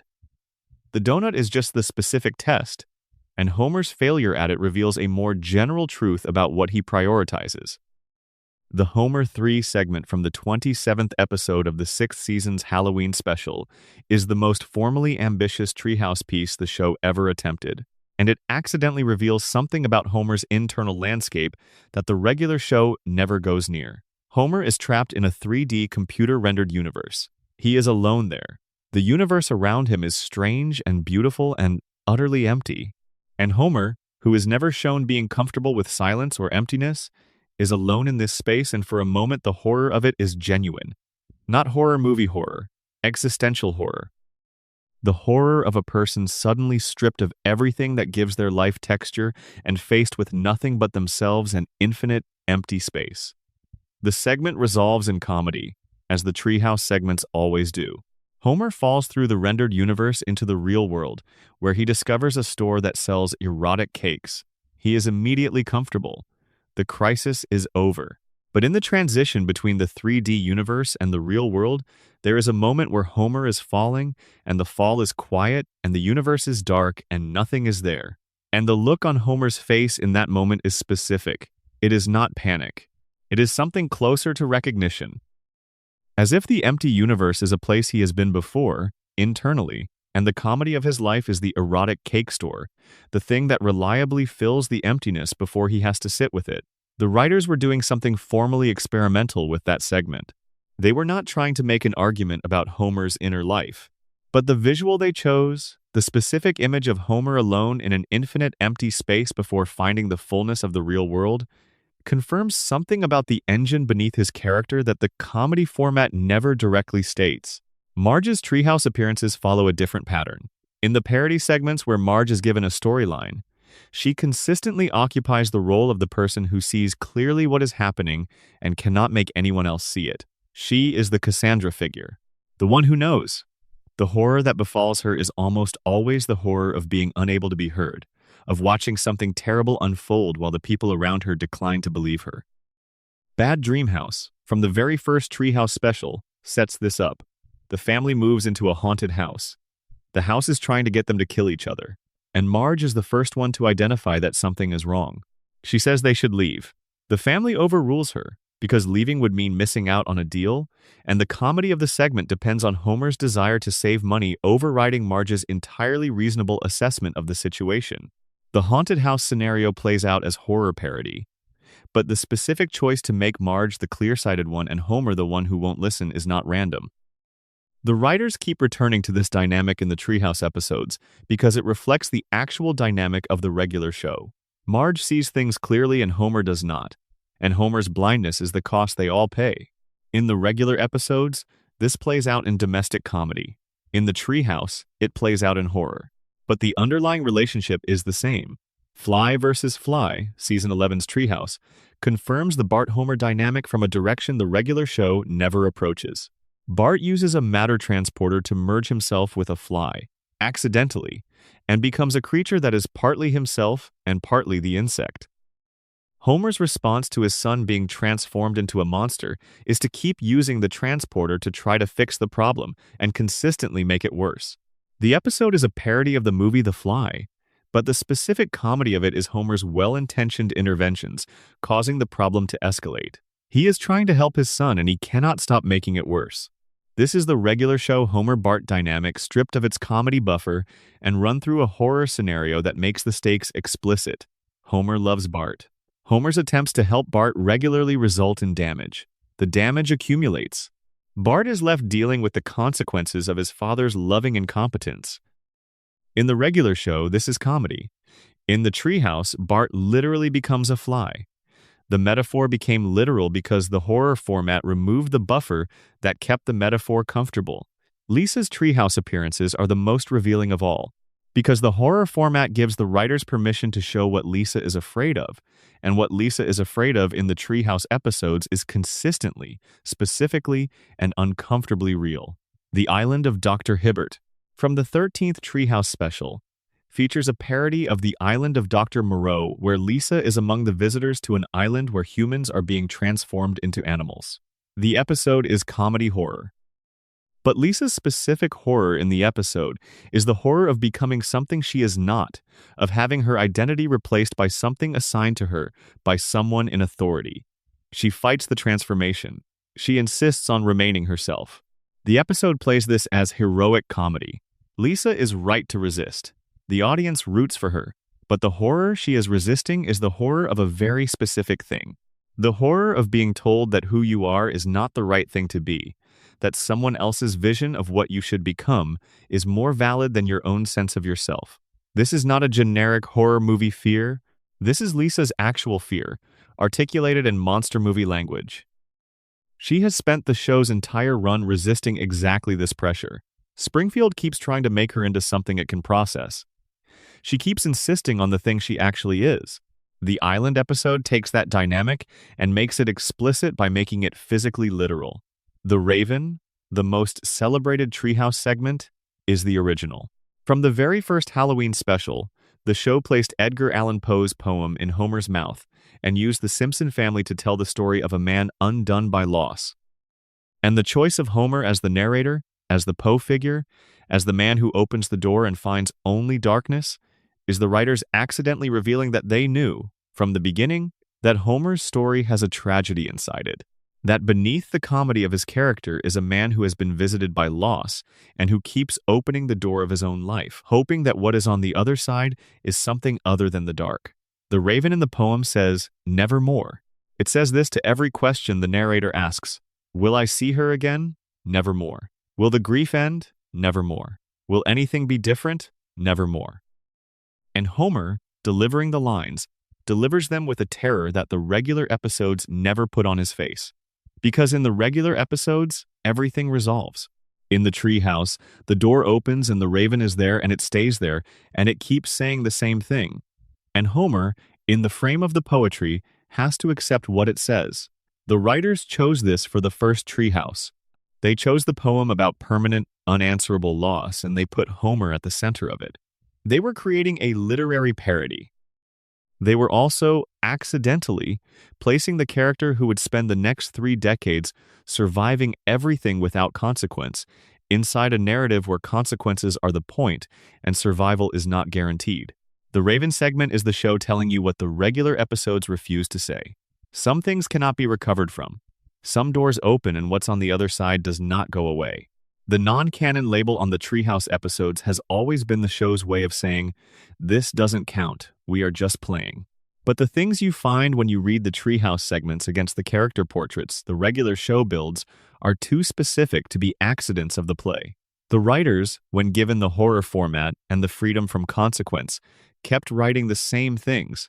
Marge who sees and is not heard. Homer who reaches and breaks what he reaches for. Lisa who fights to stay herself in a world that keeps trying to remake her. Bart who absorbs the consequences of other people's actions and keeps going. These are the regular show's characters, run through a different genre, and they are exactly who they were. The horror just made their truth more visible. Section 8. Krusty the Clown's Secret Identity Crisis. The character who was never a character. Krusty the Clown is the most complicated character in Springfield that the show has never fully committed to examining. He has the backstory for a genuine tragedy. He has the psychological profile for a genuinely interesting person. He has a history that should make him one of the show's most resonant figures. and instead he exists at the margins of Springfield, occasionally centered in an episode that gives him real depth, and then return to his role as background comedian and television personality, as if the depth never happened. The show confirmed the theory about Krusty by accident, because it kept giving him real episodes and then walking them back. Every time the writers decided to look closely at Krusty, they found something that justified looking closely. And every time they found that, they moved on anyway. The accumulation of what they found is the portrait. The moving on is the confirmation that the portrait is more than the show can bear to look at. Start with the father. Rabbi Hyman Krustovsky is one of the show's most moving minor characters. He is Krusty's estranged father, a respected rabbi in Springfield who disowned his son when Krusty chose comedy over the religious life. The estrangement is the engine of one of the show's earliest and best episodes, Like Father, Like Clown, Season 3, where Bart and Lisa work to reconcile Krusty and his father. The reconciliation happens. Krusty and his father come back together. It is genuinely moving, performed with care, and resolved with a warmth that the show does not always manage. And then the relationship fades into the background. Krusty's father appears occasionally, but the reconciliation, the thing that should have permanently altered Krusty's relationship with his own sense of self, seems to leave him largely unchanged. He is still the same Krusty, still the same damaged performer, still the same person for whom the clown act is simultaneously his livelihood and his cage. The writers confirm the theory in Krusty Gets Busted, the Season 1 episode that is the foundation of the Krusty-Bart relationship. In that episode, Sideshow Bob frames Krusty for armed robbery and Krusty is convicted. The episode establishes something important about Krusty's public status. The town believes the accusation instantly. There is no groundswell of support. There is no benefit of the doubt extended to a man who has been entertaining Springfield's children for decades. When the accusation arrives, the town turns. This is the first confirmation of what the show keeps confirming about Krusty. His relationship with Springfield is transactional. The town watches him because he is on television. They do not care about him. When the arrangement becomes uncomfortable, when he goes from entertainer to defendant, they move on without hesitation. Krusty is a service provider. He has confused this with affection, and Krusty has made his entire identity around this confusion. The clown act is everything he is. Not because he loves comedy, not because performing fills something in him that nothing else does, but because performing is the only version of himself that has ever received approval. His father wanted a rabbi. He wanted a clown. The clown won and the father was lost. But the clown's victory is hollow because the approval the clown receives is not for him. It is for the act. The children who love Krusty love the television persona, the seltzer bottle, and the pratfalls and the catchphrases. They do not love Herschel Schmoikel Pinchas Yerucham Krustovsky, the rabbi's son from Springfield's Jewish community who chose to be funny instead of holy and paid for it with his family. The show confirmed this most painfully in the episodes where Krusty tries to reach beyond the act. He runs for Congress. He attempts a comeback after being canceled. He makes a film. Every time Krusty reaches beyond the immediate context of his show, he discovers that without the clown makeup, he is nearly invisible. He is not famous. His character is famous. And the character is not him. Krusty Gets Canceled, Season 4, is the episode where this comes through most clearly. Krusty's show is canceled because a new entertainer, Gabbo, has stolen his audience. Krusty spirals. He loses his home, his network of endorsements, his sense of purpose. He attempts to mount a comeback special. He reaches out to the celebrity friends he has accumulated over a career in entertainment, and they come because they are his friends and Bart has arranged it. But throughout the special, Krusty is clearly uncertain. He does not know if he is the star of the show or if the show's celebrity guests are the stars and he is the host. His identity, in his own comeback special, is unstable. The special succeeds. Krusty is back. But the episode confirms something that the comeback does not resolve. Krusty does not know who he is without the show. The show is not an expression of him. It is him. Without it, there is a man who is funny in ways that do not translate to an empty room, who has accumulated a career and some friendships and a complicated relationship with his own Jewish identity, but who cannot point to any of it as a self. The Jewish identity thread is where the writers accidentally went deepest. Krusty is coded as Jewish throughout the show, in ways that are explicit enough that the character has been discussed in academic contexts as one of American television's more interesting portrayals of Jewish comedy. He carries his heritage visibly in his name, in his family, in the specific texture of his humor, in the relationship with his father. And yet the mainstream Springfield audience has never associated Krusty with his heritage because the clown act erases it. The makeup erases the face. The gags erase the biography. Krusty has spent his entire career performing a version of himself that is not Jewish, not a rabbi's son, not Herschel, and the performance has been so successful that he has almost convinced himself. The show confirmed this accidentally in the Hanukkah episode material, scattered across different seasons, where Krusty is shown celebrating Jewish holidays with a slightly embarrassed air, as if the celebration is a private matter he didn't intend for the audience to see. He keeps his Jewishness in a separate compartment from his professional identity. The clown is not Jewish. Krusty is. And Krusty knows that the audience, if given the choice, would prefer the clown.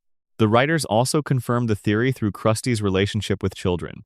He is a children's entertainer who does not particularly like children. This is a joke the show runs repeatedly. Krusty is rude to the children on his show. He ignores them backstage. He considers the child audience a demographic requirement rather than an actual constituency. He performs for them without connecting to them. And the children, who love him, who worship him, who have built their sense of Saturday morning joy around his presence, have no idea that the feeling is not mutual. Bart loves Krusty. Bart's love for Krusty is one of the show's foundational emotional premises. And Krusty, who has observed Bart's devotion across many episodes, who has been rescued by Bart and helped by Bart, and trusted with Bart's attention in ways that most adults in the show never are, regards Bart with a complicated mixture of genuine affection and professional distance. He knows Bart loves him. He cannot fully receive it because receiving it would require acknowledging that what Bart loves is a performance. And if the performance is what Bart loves, then Krusty is not loved. Herschel is not loved. The character on the television screen is loved. The show confirmed this in every episode where Bart does something remarkable on Krusty's behalf, and Krusty responds with gratitude that is real but qualified. He thanks Bart. He includes Bart. He gives Bart moments of genuine recognition. But he never closes the gap entirely. He never lets Bart fully in. Because Bart in the green room of the show is too much of a real relationship, and Krusty does not know how to do real relationships without the makeup on. The makeup is everything. The writers confirmed this by spending considerable time, across different episodes, showing Krusty without the makeup. And what they revealed is not revelatory. The man without the makeup is just a man. He is not more interesting or more broken or more complex. He is sad in very ordinary ways. He has the ordinary sadnesses of someone who made choices early in life and is now living with the consequences of those choices. Choices that he does not regret but cannot fully reconcile himself to. He chose the clown. He did not choose the rabbi. He did not choose his father's approval or his family's embrace. He chose the big shoes and the seltzer bottle and the audience of children who laughed at the right moments. He made the choice that felt right at the time, and it gave him a career and a life and a kind of fame that has lasted decades. And it cost, the show keeps saying, more than he has ever quite managed to calculate. Not because the choice was wrong, because any choice at that fork was going to cost something. And Krusty, who is very good at performing joy, is still working out what he paid. Section 9. The Sideshow Bob Paradox, a villain who proves the show can't let anyone change. Sideshow Bob is the show's greatest villain. He is certainly its most formally accomplished antagonist. He has a distinctive look, a magnificent voice, an operatic quality to his malevolence that distinguishes him from every other Springfield resident who has ever tried to cause harm. He is educated. He is theatrical. He holds grudges with a fervor that borders on the artistic. And he has been trying to kill Bart Simpson for the show's entire run, failing consistently and elaborately, stepping on rakes and being foiled by children and returning to prison with a regularity that has become one of the show's most reliable comedic structures. The Sideshow Bob episodes are among the show's finest. They are the most stylistically ambitious, most fully committed to a single tonal register, and most carefully constructed of any recurring story type in the series. They are also, if you watch them in sequence and pay attention to what the writers were doing beneath the surface of the comedy, a sustained accidental argument about whether any character in Springfield can fundamentally change, because Sideshow Bob has changed. Multiple times. The writers have written him as a changed man, have committed the show to his rehabilitation, have put him in contexts where his intelligence and his education and his genuine capabilities are directed toward legitimate ends. And every single time, by the end of the episode, he is back to wanting to kill Bart. He returns to the role. The change doesn't stick. The theory is this. The show confirmed, through Sideshow Bob's repeated transformations and returns, that the Springfield universe does not permit genuine character change. That whatever appears to be change is always temporary, always provisional, always eventually reversed. And Bob is the test case. He is the character the writers used to explore this question most directly, and the answer the show kept giving is the same answer every time. Consider Cape Fear, Season 5, the definitive Sideshow Bob episode and one of the finest individual episodes in the show's history. Bob is released from prison. He immediately begins stalking the Simpsons. He lives under the family's car for an extended period. He goes to extraordinary lengths to get close enough to Bart to fulfill his promise of revenge.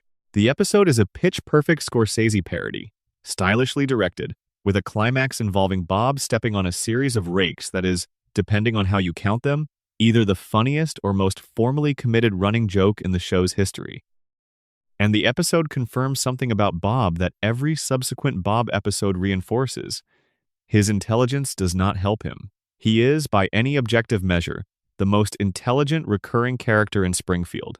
He has degrees from universities. He can quote opera from memory. He has demonstrated an understanding of architecture, theater, chemistry, and strategic planning that exceeds anyone else in the show's regular cast. And he cannot kill a 10-year-old boy. Not because the boy is more intelligent, because the show will not let Bob win, because Bob winning would mean Bart being killed, and Bart being killed would end the show's central premise. So the show is committed, structurally, to Bob's failure, but it is also, for the integrity of the character, committed to the logic of why Bob fails. And the logic the writers chose across the full run of Bob episodes is not that Bob is incompetent. It is that Bob's intelligence is consistently undermined by his ego. He is not smart enough to know when to stop talking. He cannot resist explaining himself. He cannot resist the theatrical flourish, the operatic moment, the opportunity to be recognized as the brilliant villain he believes himself to be. The Italian Bob. Season 17 is the episode where the writers accidentally confirmed the fullest version of the theory. Bob is living in Italy, married, with a child, working as the mayor of a Tuscan village. He has left Springfield behind. He has left Bart behind. He has built a life around the legitimate use of his considerable capabilities. He speaks Italian. He tends vineyards. He is loved by his community. He has, by every external measure, changed. He is not the Sideshow Bob of Springfield. He is a man who went to Italy and became someone else. And then the Simpsons arrive on vacation, and Bob's wife and child find out his criminal past. And Bob, rather than accept the revelation and work through it with his family, reverts to type. He pursues the Simpsons. He attempts revenge. His wife and child join him, briefly, in the vendetta, before the episode's resolution separates them. The writers were writing a funny episode about the Simpsons running into Bob in Italy. They were also, by necessity of the plot, confirming that Bob's Italian life was not a genuine change. It was a location change. The same Bob who tried to kill Bart in Springfield was waiting underneath the Tuscan mayor, available the moment the Simpsons arrived to call him back. The Italy episode is the show admitting that the change the earlier seasons seemed to be building toward was always superficial. That the character cannot transform because the show needs him exactly as he is. The paradox the writers accidentally created is that they gave Bob enough depth to make genuine change believable and then consistently refused to let it stick. They wrote a character who has reasons for what he is, who has an interior life sophisticated enough to support the opera and the education and the Italy life. They wrote a character for whom the Springfield crimes are explicable as the rage of a talented person in a system that exploited and then humiliated him. Bob was Krusty's sidekick. He was the educated man in the funny shoes, the person of genuine ability serving as the straight man for a clown who couldn't remember his name. His vendetta against Bart is, at its origin, displaced rage at a system that wasted him. The show confirmed this in Sideshow Bob Roberts, Season 6, where Bob is released from prison through a political operation engineered by the Springfield Republican Party. He runs for mayor and wins, in a rigged election. And in office, he is a genuinely effective administrator. He solves problems. He makes decisions efficiently. He demonstrates that his intelligence, applied to governance, produces results. Springfield is better run under Bob than it has been in a long time. And then he tries to kill Bart and goes back to prison. The episode uses the political storyline as a vehicle for satire of electoral fraud and conservative politics. But it also, in making Bob a genuinely capable mayor, confirmed something about his character that makes the subsequent failure all the more clear. He is not incapable of the legitimate life. He is capable of it. He demonstrated it in office. He chose murder anyway, because murder is what his relationship with the Simpsons requires, and his relationship with the Simpsons is the relationship the show requires him to have. The writers put Bob in a position to succeed and then wrote him out of it by invoking the vendetta. Not because the vendetta is more logical than mayoral success, but because the vendetta is what the show's structure needs from Sideshow Bob. He is the man who keeps coming back. He is the recurring threat. He is the character who proves that Springfield's history cannot be escaped, that the past keeps returning, that the attempt to change is always ultimately reversed. And in confirming this over and over, the Bob episodes accidentally made a larger argument about Springfield itself. If its smartest, most capable, most willful resident cannot permanently change, cannot escape the role the show has assigned him, cannot sustain a transformation even when he moves to another country, then the question becomes whether anyone in Springfield can change. Whether the system that keeps everyone exactly where they are, that resets after every catastrophe, that chooses the comfortable lie over the inconvenient truth, operates on everyone equally, including the ones who try hardest to escape it. Bob tried. He got further than most. He made it to Italy. He grew a vineyard. He married a woman who loved him. He had a child. He was a mayor. And Springfield found him anyway. Or, rather, the show found him and brought him home. Because Springfield needs him to be Sideshow Bob. Not the Tuscan mayor, not the reformed villain, not the man who grew grapes and spoke Italian. Sideshow Bob. The one who steps on rakes and threatens Bart and goes back to prison. The one who cannot change because the show has decided that he cannot change. And in deciding that, the writers confirmed something they were probably not trying to confirm. That Springfield is a closed system, that the roles are assigned, that the attempts to escape them, however sincere, however sustained, however geographically distant they take you, end in the same place, that the vindictive clown sidekick will always be waiting underneath the Tuscan mayor, patient and unchanging, ready to step back into the role the moment the story needs him there. Section 10.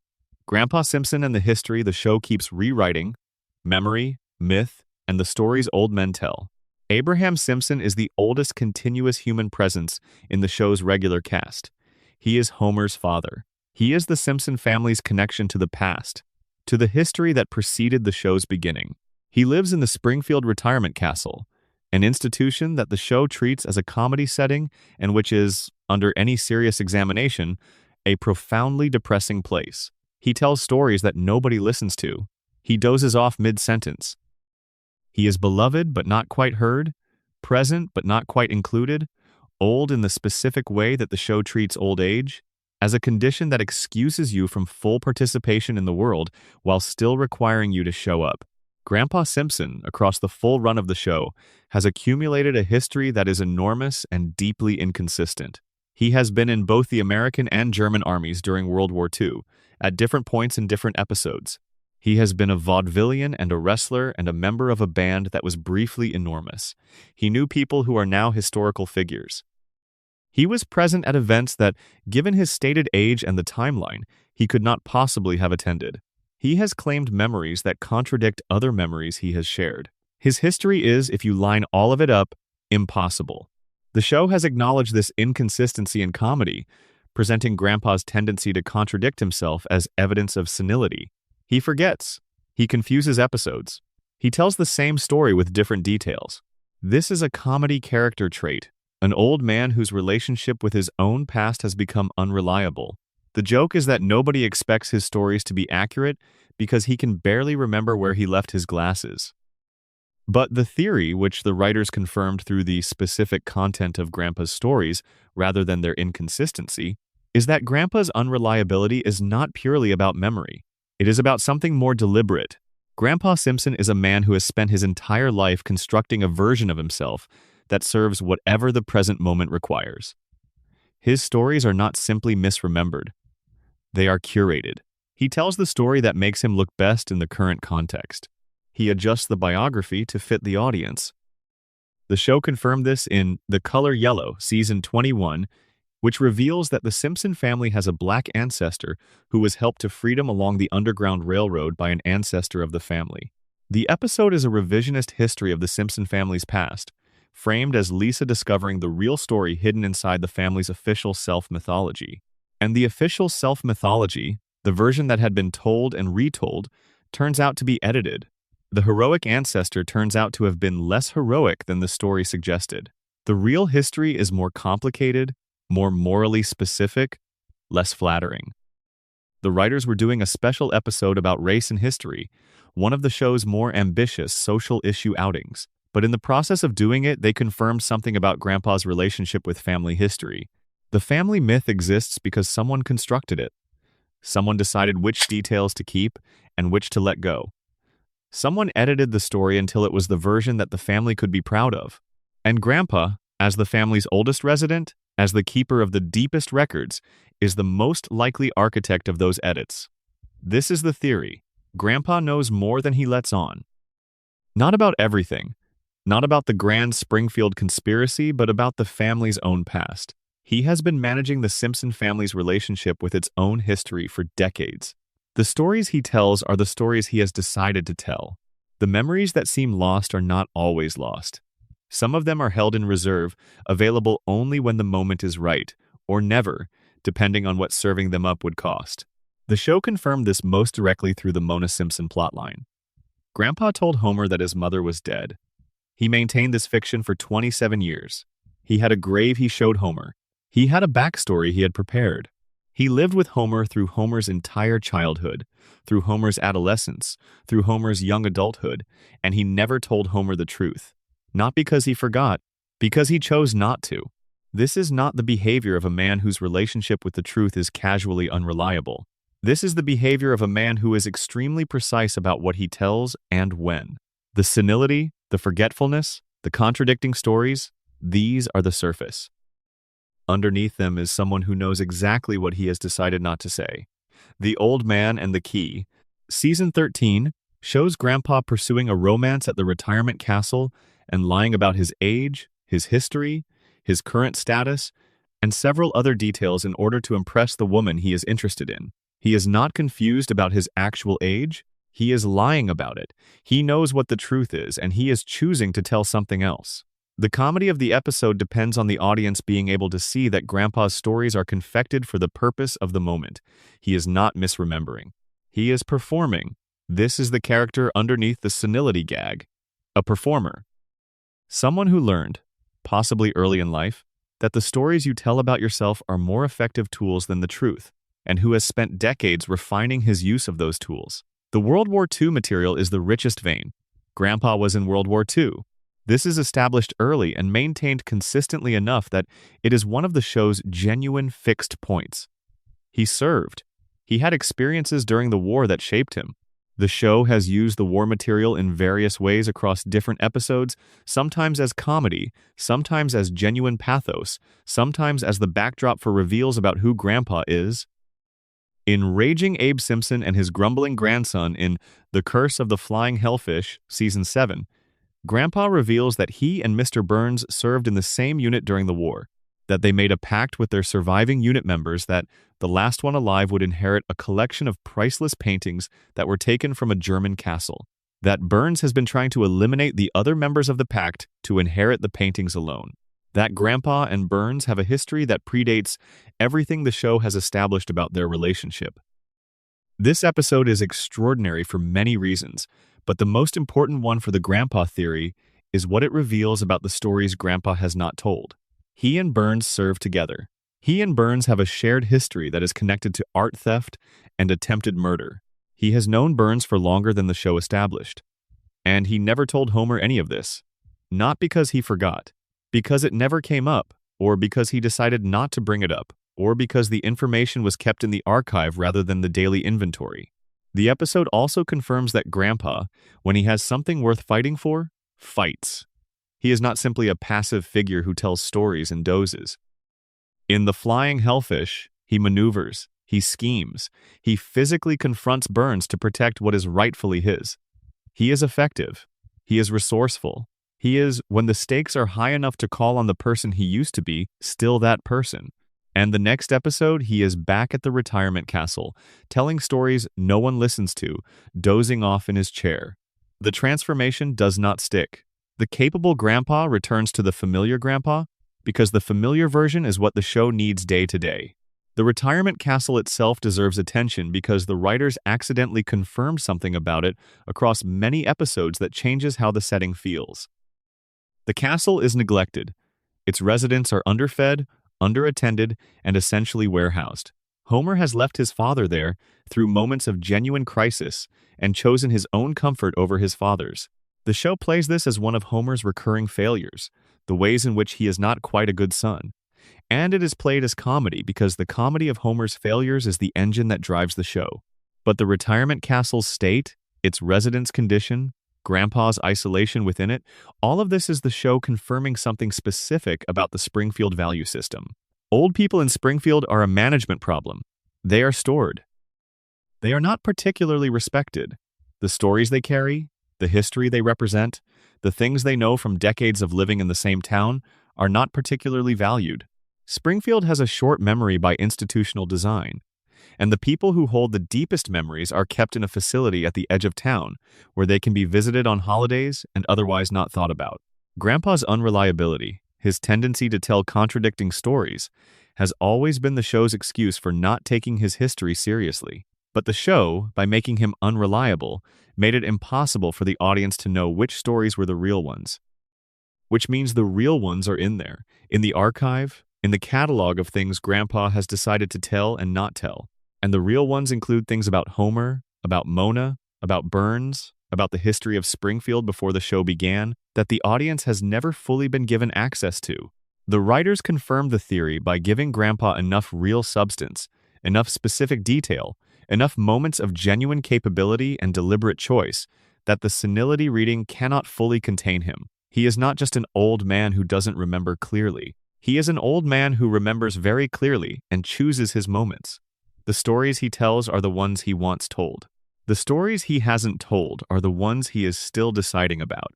And in a town where the collective memory is managed, where the Tamsarian truth was legally suppressed, where the radiation in the water has compromised the population's capacity for critical thinking, the oldest man in the family is also the one most capable of telling you where the bones are buried. He knows where they are because he helped some of them get there. The show will never say this directly. It never has. But it built the man who could say it, built him with enough detail and enough history and enough specific capability, and then put him in the retirement castle and let him doze in his chair. The information is in there. The stories he hasn't told are the most important ones. And Springfield, which has always chosen the comfortable version over the complete one, is not going to ask him to tell them. It is going to let him doze. It is going to assume the memories are unreliable. It is going to drive past the retirement castle and be glad the old men are somewhere out of the way. And Grandpa Simpson, who has been waiting for 36 years for someone to ask the right question, will sit in his chair and look at the door and not say anything. Because nobody asked. And because the story he is carrying, the real one, underneath the contradicting war stories and the names that never match up and the events that couldn't have happened in the order he tells them, is the story of what it cost the Simpson family to live in Springfield. All of it. The full cost. And that story is the one the show was never quite willing to tell. So it gave it to the old man in the chair and let him keep it quiet. And moved on to the next joke. And kept moving for 36 seasons. And the old man is still in the chair, and the story is still there, waiting. Underneath the dozing and the contradictions and the comfortable forgetfulness that Springfield prefers to the truth, expanded Section 1. Continued. The theater scene and what Homer chose to give up. The thing about the crayon episode that the internet has been quoting for 20 years is the funny part. The crayon goes in, Homer gets dumb again, everybody laughs. The note trails off into a drawing of a cat. It is genuinely funny. The show earned that laugh. But there is a version of watching that episode where you do not laugh at the end, or you laugh and then the laugh does something uncomfortable, because what you just watched was a man choose a lobotomy over the discomfort of being fully conscious in his own life. Think about what Homer was before the crayon came out. He was a man who had made a kind of peace with his existence by not examining it too closely. The peace was real. It sustained him. He came home from work every day and cracked a beer and sat in front of the television, and the distance between what his life was and what it might have been never fully materialized for him, because the cognitive equipment that would have measured that distance was impaired. He was not unhappy in the way that people who have a full picture of what they are missing are unhappy. He was unhappy in the softer, vaguer way of someone who senses a shape in the dark without being able to name it. Intelligent Homer named it, and naming it was worse than the fog. The writers gave Homer a single episode of full consciousness and used it to ask a question that the comedy format is not supposed to ask. Is ignorance preferable to awareness when awareness produces suffering that cannot be alleviated? The episode answers yes, because Homer puts the crayon back, but the writers were careful not to make this feel triumphant. It does not feel like a win. It feels like a loss that Homer chose because the alternative was a different kind of loss, slower and more visible. And then the show went back to normal. Homer went back to Sector 7G. The crayon settled back into the frontal lobe. Lisa went back to eating dinner across from a father who could not meet her where she lived. The episode is contained, the way the show contains all the things that would break it if they were allowed to persist. But here is what the writers accidentally confirmed by writing that specific resolution. Homer's baseline is not his natural state. It is a compromised state that the system maintains because the uncompromised state is incompatible with the system. When Homer was intelligent, he nearly got the plant shut down. He was going to be right about the plant, about Burns, about the danger the facility represented to Springfield.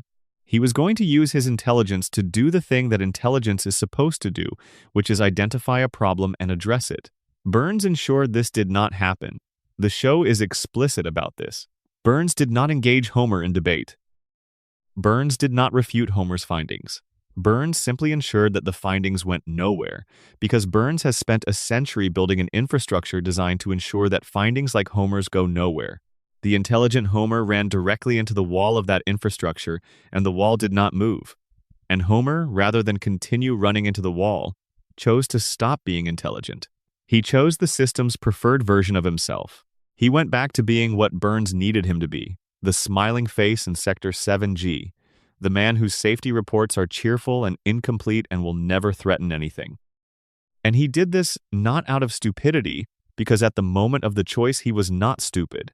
He did it out of a clear-eyed understanding that in Springfield, being right does not change anything. Being right in Springfield just means you can see more clearly the things you cannot change. And the fog, at least, made the things he could not change invisible. The show confirmed this theory not by saying it directly, but by writing the exact events that add up to it. Homer intelligent, Homer seeing clearly, Homer right about everything, Homer running into the wall, Homer putting the crayon back. The sequence is the argument. You just have to watch it slowly enough to see what it's building. One more thing before we move on. The note he writes to Lisa. He writes it in the window between when the crayon comes out and when it goes back in. He writes it knowing he will not remember writing it.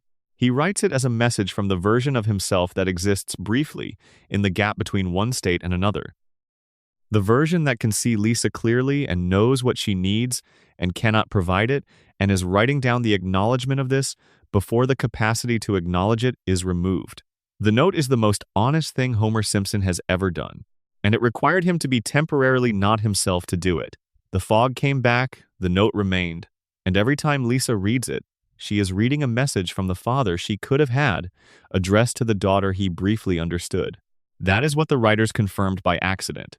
That there is a version of Homer that knows, that the knowing is there, briefly accessible, and that the system does not permit it to persist. Expanded Section 2. Continued. The things Marge never said out loud. The most important thing about Marge is the thing she does not do.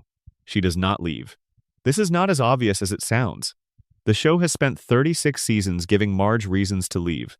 Homer has forgotten their anniversary in ways that go well beyond the comedy of a scatterbrained husband. He has embarrassed her publicly and repeatedly. He has endangered the family through negligence that borders on criminal. He has chosen his own comfort over her needs so many times that the choice has become invisible through repetition, wallpaper that the show no longer needs to point at because everyone in the room already knows it is there. And Marge does not leave. She considers it, sometimes. The show has given her episodes built around the consideration. She has come close. She has gotten in the car and driven towards something different and then turned around. And the turnaround is always framed as the love winning. The love is real.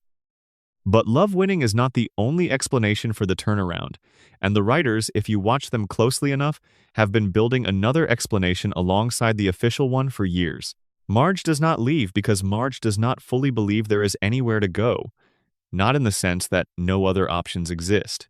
In the deeper sense that she has organized her entire understanding of herself around this specific role, this specific house, this specific family, and the version of herself that exists outside of it is not yet real enough to be worth choosing over the version that is already here. This is different from loving Homer, though she does love Homer.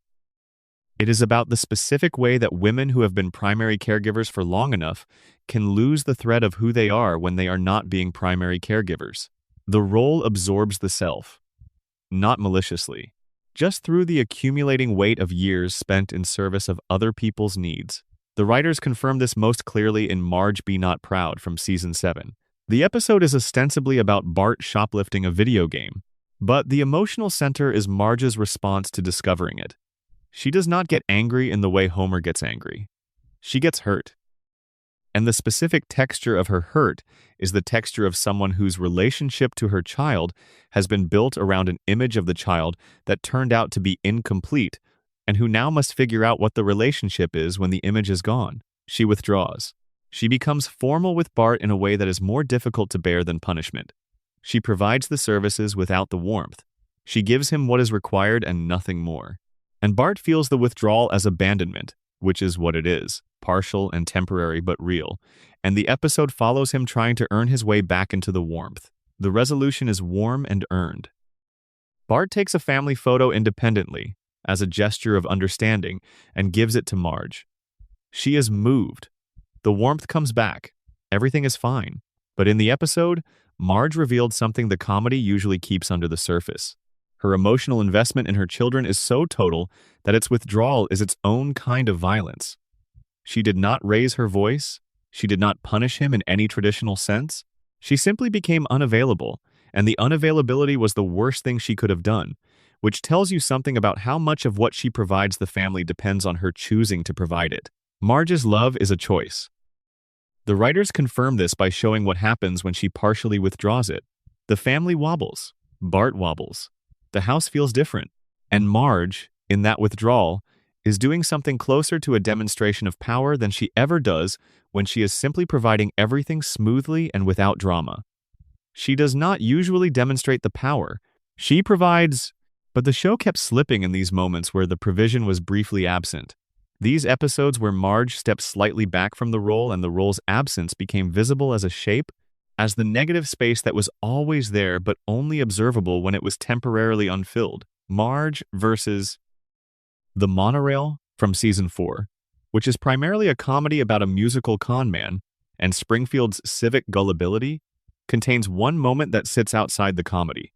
Marge, who is the only person in the town who thinks to investigate the monorail salesman, does her research, finds the evidence, and brings it to Homer, who is president of the Monorail Association at this point and fully committed to the project. She presents him with the facts, clear, organized, correct. He does not engage with them. He is too enthusiastic about the monorail to process a factual argument against the monorail. She looks at him for a moment after he fails to engage. The camera holds on her face. And there is something in that moment that is not quite exasperation and not quite resignation.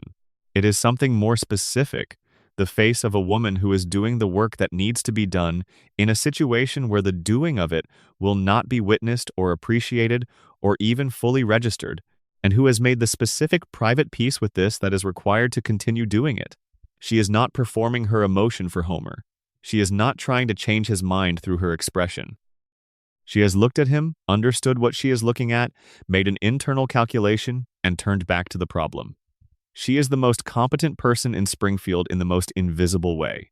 And the show confirmed this by accident across dozens of episodes, not by writing a story about it, but by letting Marge's competence be the thing that holds every other story together.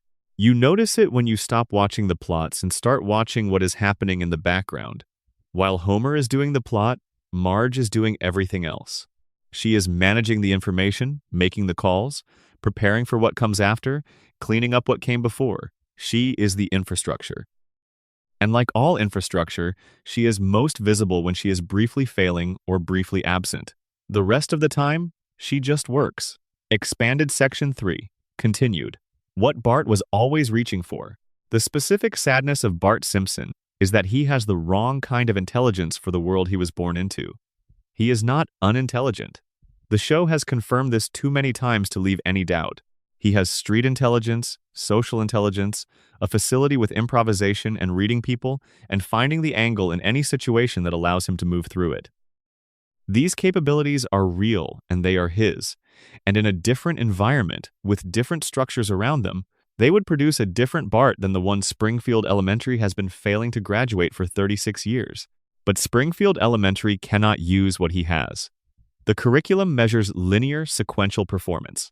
The testing rewards retention and reproduction.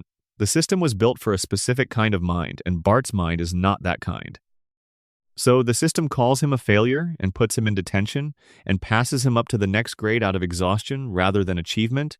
And Bart learns that the system is telling him something about himself that he cannot quite accept as fully true because it doesn't match his experience of himself, but he also cannot fully reject because the system says it with the authority of grades and tests and official paperwork that tells him, repeatedly and without ambiguity, that he is not good enough. What Bart does with this is what the show has been exploring in its sideways comedy style for as long as the show has existed. He builds an alternate self. The troublemaker is not an authentic expression of what Bart actually is.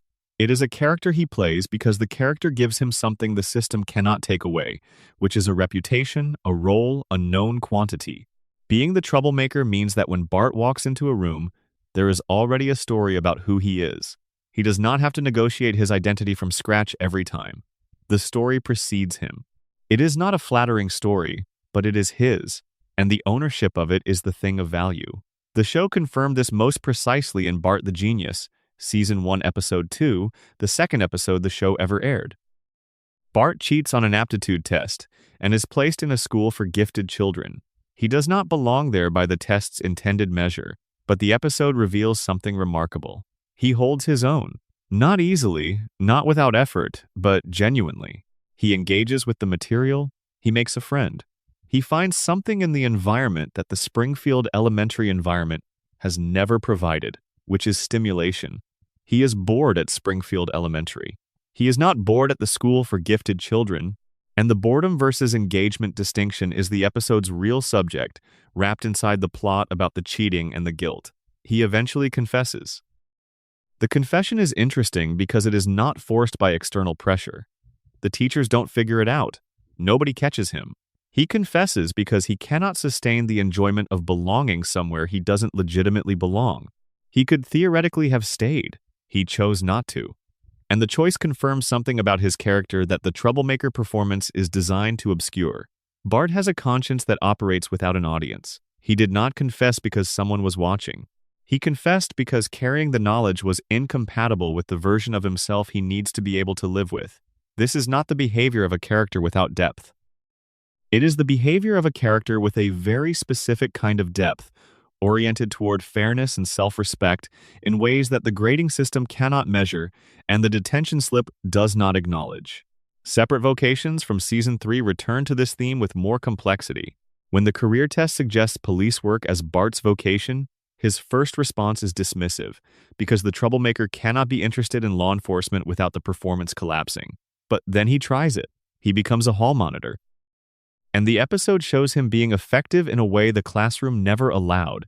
Not just competent, but genuinely good at something, using the specific toolkit he has been developing through years of operating outside the system to operate within a system for the first time. The show confirmed, in writing that transition, that the toolkit Bart built as a troublemaker was never designed to make trouble. It was designed to survive. The social perceptiveness, the ability to read what people want and what they fear, the physical confidence, the improvisational intelligence, these are survival tools that Bart developed in an environment that was not safe for who he actually was. He built them out of necessity. The hall monitor episode shows what they look like when they have a legitimate channel. He gave it up to protect Lisa. The giving up was generous and specific, and confirmed that underneath the troublemaker performance, the actual Bart Simpson had a clear and operational sense of what mattered more than what. His sister's well-being mattered more than his role. He made the calculation quickly and cleanly, and then executed on it without drama. The show treated this as a heartwarming sibling moment. It is that. But it is also evidence. The evidence is that Bart Simpson makes value calculations that are not visible on the surface of the troublemaker character, that he makes them correctly under pressure, and that he acts on them at personal cost without being asked. That is not the behavior of a kid who is simply going to be a problem forever. That is the behavior of a person who needs the right context to show what he is actually capable of. Springfield Elementary is not that context. It never has been. And the show confirmed this, by accident, every time it gave Bart a scene outside the classroom where his capabilities found expression, and then returned him to the classroom where they couldn't. Expanded Section 4. Continued. Lisa and the specific weight of being right in the wrong town. There is an episode from Season 9 called Lisa's Sax. It is framed as a story about how Lisa got her saxophone. But it is really a story about what the saxophone is for, and the answer is more specific and more melancholy than the frame suggests. Young Lisa was a happy child. The episode is careful about this. Before the saxophone, before the depression the show has been circling since Moaning Lisa, there was a version of Lisa who was simply a child. She went to school, she had friends. She was not yet carrying the awareness of herself as a misfit, as a person whose interior life was at odds with her environment. She was still in the easy early period where the gap between herself and Springfield had not yet fully revealed itself. Then she started school. And the teacher, in the first week, made it clear through the specific way she interacted with young Lisa that there was no room in the classroom for what Lisa was bringing. The teacher did not do this cruelly. She did it through the texture of a classroom that was not designed for a child like Lisa, and through the specific small dismissals that accumulate into a child understanding that they need to become smaller. Homer saw it. Homer, who in most episodes cannot read emotional registers accurately, saw exactly what was happening to his daughter in that classroom. He saw that she was being ground down. And he made a choice, one of the genuinely good choices Homer makes across the show's run, to find something that would give her a container for what she was. He could not change the classroom. He could not change Springfield Elementary. He could not fix the systemic problem that was producing the specific hurt he was watching. But he could find her a saxophone. And he did, and the saxophone became the thing. The writers confirmed the theory about Lisa's depression in this episode, not by dramatizing the depression, but by dramatizing its origin.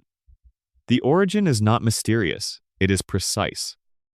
It is the moment when a specific kind of mind encountered a specific kind of environment, and the incompatibility between them became undeniable. The saxophone did not solve the incompatibility. It gave Lisa a way to carry it, and she has been carrying it with the saxophone ever since. Summer of 4 Feet 2 from Season 7 is the episode that confirmed the theory about Lisa's loneliness most directly, and it did so by temporarily resolving it and then letting the resolution be fragile. At a beach vacation away from Springfield, Lisa reinvents herself. She stops leading with her intelligence. She stops referencing her achievements.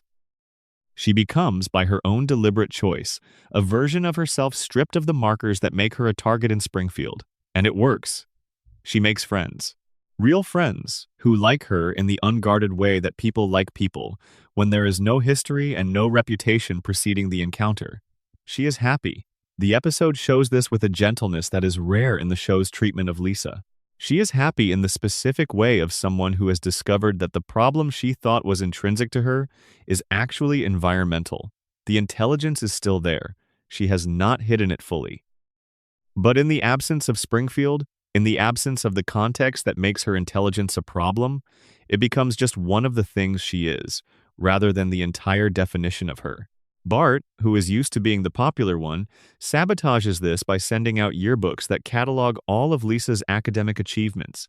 He does this out of jealousy, which is a human impulse and not a villainous one, but the effect is the same as if he had done it deliberately to hurt her. Her new friends learn who she is in Springfield terms, and the moment holds its breath, and then they tell her it doesn't change anything. Her new friends, who have known her only as the beach Lisa, find that they like that Lisa enough that the Springfield context doesn't undo it. The friendships hold. The episode ends with Bart being genuinely and simply kind to his sister. He tells her that he is not always great at showing it, but that she is his sister and he knows she is worth knowing. He uses simple words, without performance, and Lisa receives them in kind.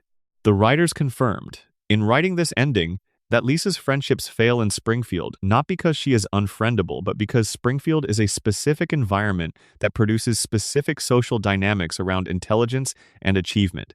Outside Springfield, with a clean start and no accumulated history, she is fine. She is more than fine.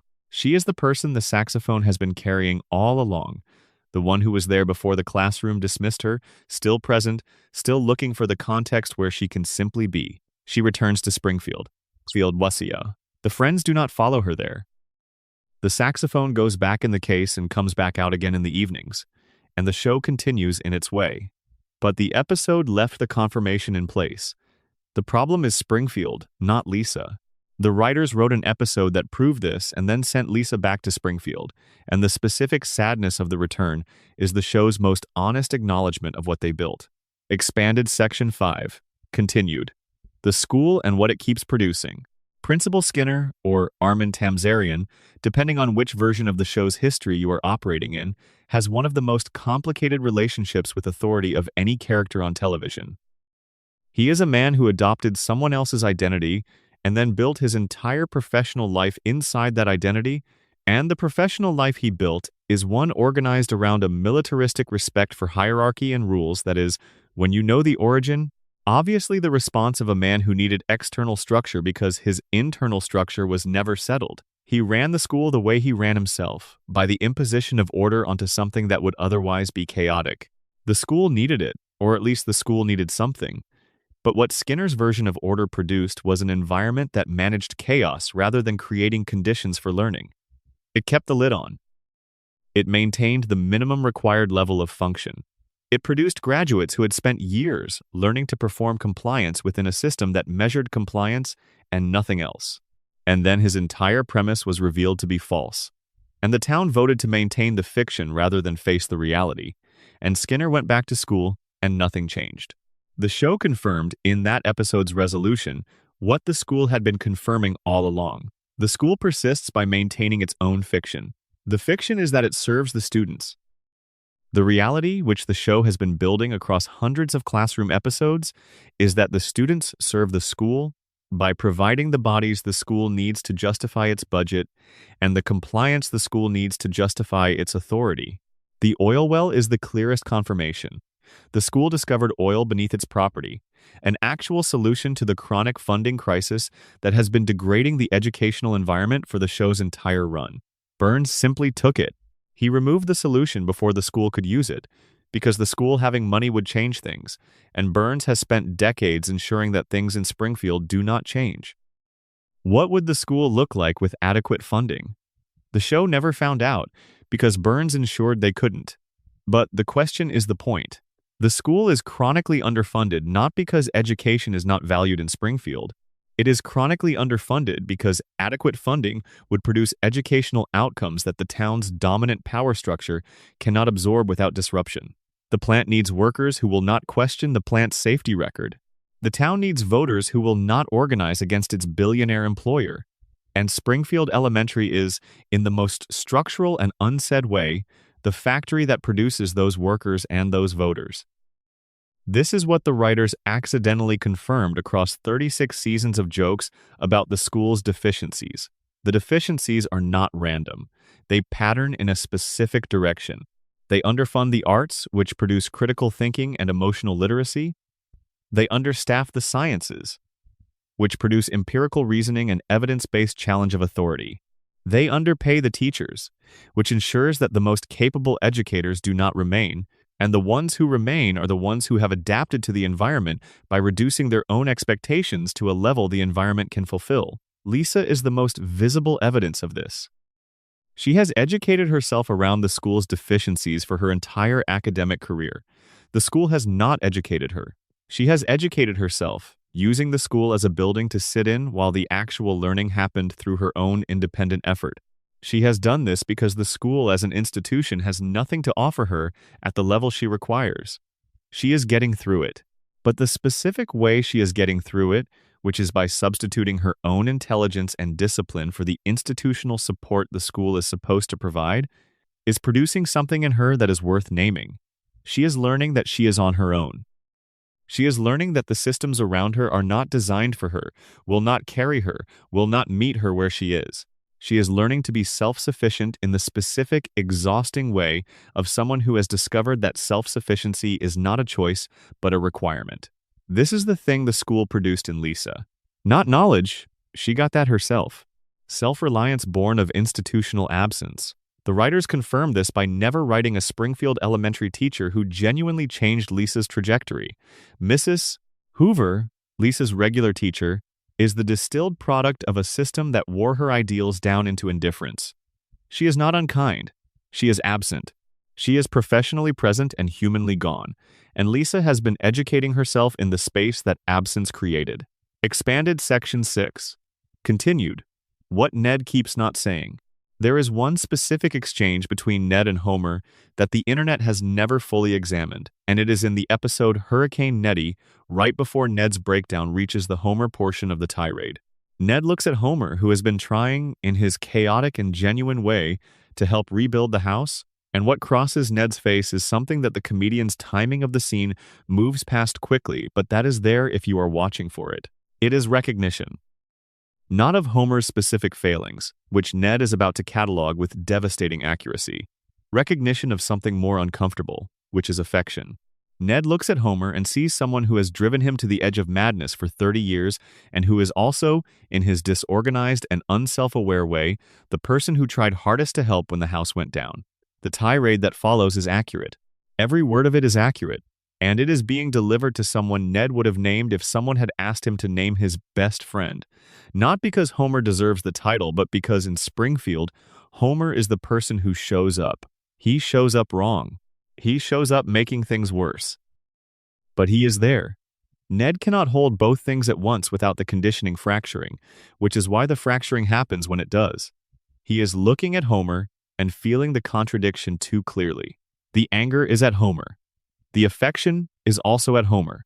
The conditioning was designed to prevent the anger from emerging, but it was not designed for the specific pressure of feeling both things simultaneously at maximum intensity, standing in the wreckage of your house surrounded by the evidence of your neighbor's clumsy love. The breakdown was not about the house. The breakdown was about 30 years of feeling two incompatible things about the same person and not being able to say either of them. The writers wrote the breakdown as comedy with emotional depth, which is the show at its best. But in writing it, they confirmed something specific about Ned's interiority that changes the texture of every scene he and Homer have shared across the show's entire run. Ned has always felt both things. The annoyance is real, the affection is real. The conditioning only permits one of them to surface at any given time, and neither of the ones it permits is the honest expression of what is actually there, which is the complicated mess of both things at once, in proportions that shift from episode to episode. God not talking to Ned is the detail that matters most in the long view. The writers were writing comedy. They were writing Homer's divine encounters as broad, accessible jokes about an uncomplicated man talking to a sophisticated force. They were writing them because Homer and God is funny in the specific way of contrasting registers, the elevated and the low, the divine and the donut adjacent. But the accumulation of those scenes, across every season where God appeared to Homer and did not appear to Ned, built something the comedy did not plan. A theology, a statement about what the universe of this show values and responds to. And the theology says, The divine responds to authenticity. Homer is authentic in the way that people are authentic when they are not performing, when they have no self-awareness to edit with. He is what he is, every episode, without revision. The divine finds this worth engaging with. Ned is performing. He has been performing for decades. The performance is good. In some ways it is beautiful, but it is a performance in the sense that who Ned presents to the world is a constructed self rather than a natural one. The God of this universe, within the show's own internal logic, does not show up for the constructed self. The God of this universe shows up for Homer, who is faithfully, stubbornly, irreducibly himself. This is not a comfort to Ned. It should not be. And the writers confirmed it across every season, not by writing a scene about it, but by writing the absence. The empty space where Ned's divine encounter should have been. The silence that accumulates into a theological argument the show never intended to make. Expanded Section 7, continued. The treehouse and the characters, the show won't otherwise admit. The Raven. Let's go back to The Raven. The Raven, from the first Treehouse of Horror special, was narrated by James Earl Jones and featured the characters of The Simpsons inside the structure of Poe's poem. Homer as the speaker, Bart as the Raven, Lisa as Lenore, the lost woman. The poem speaker asks if his grief will end. The Raven says, nevermore. The writers chose this poem. Of all the literary horror they could have animated for the show's first Halloween special, they chose a poem about a man who opens a door in the night, expecting relief from grief, and finds instead a bird that will give him nothing but the most honest possible answer to his questions. Will the grief end? Nevermore. Will she return? Nevermore. Is there any peace available? Nevermore. Homer in the poem is a man in pain. He is not stupid. He is not comic. The poem does not have room for the comedy version of Homer, and within the frame of the poem, the show does not try to provide one. Homer as the speaker is a man who loved someone and lost her, and has been sitting with the loss in a room at night asking questions that have no good answers. The treehouse frame is non-canonical. The writers have told you that. But the choice of poem is canonical in the sense that it reflects what the writers understood about Homer at the show's very beginning. They looked at Homer Simpson and they thought of the Raven. They thought of grief. They thought of a man in a room at night who has lost something and cannot stop asking about it even after it becomes clear that the asking will produce nothing but confirmation of the loss. The comedy of the episode, which is mostly Bart's voice coming from the Raven and Homer's cartoonish reactions to it, is real and works as comedy. But the poem underneath it is still the poem. And the writers chose that poem for Homer in the show's very first year, which tells you that they knew something about him that the comedy format was not going to say directly. There is a grief in Homer. There is a room at night. There is something he lost that he has never fully named. The subsequent 35 Treehouse specials kept returning to this. Different genres, different horror frameworks, different combinations of absurdism and genuine darkness. But the specific fears they kept giving, the characters were consistent enough to be read as a map of the show's interior life. Homer fears emptiness. Marge fears being unable to protect what she loves. Bart fears irrelevance, the specific fear of a person whose identity depends on being known.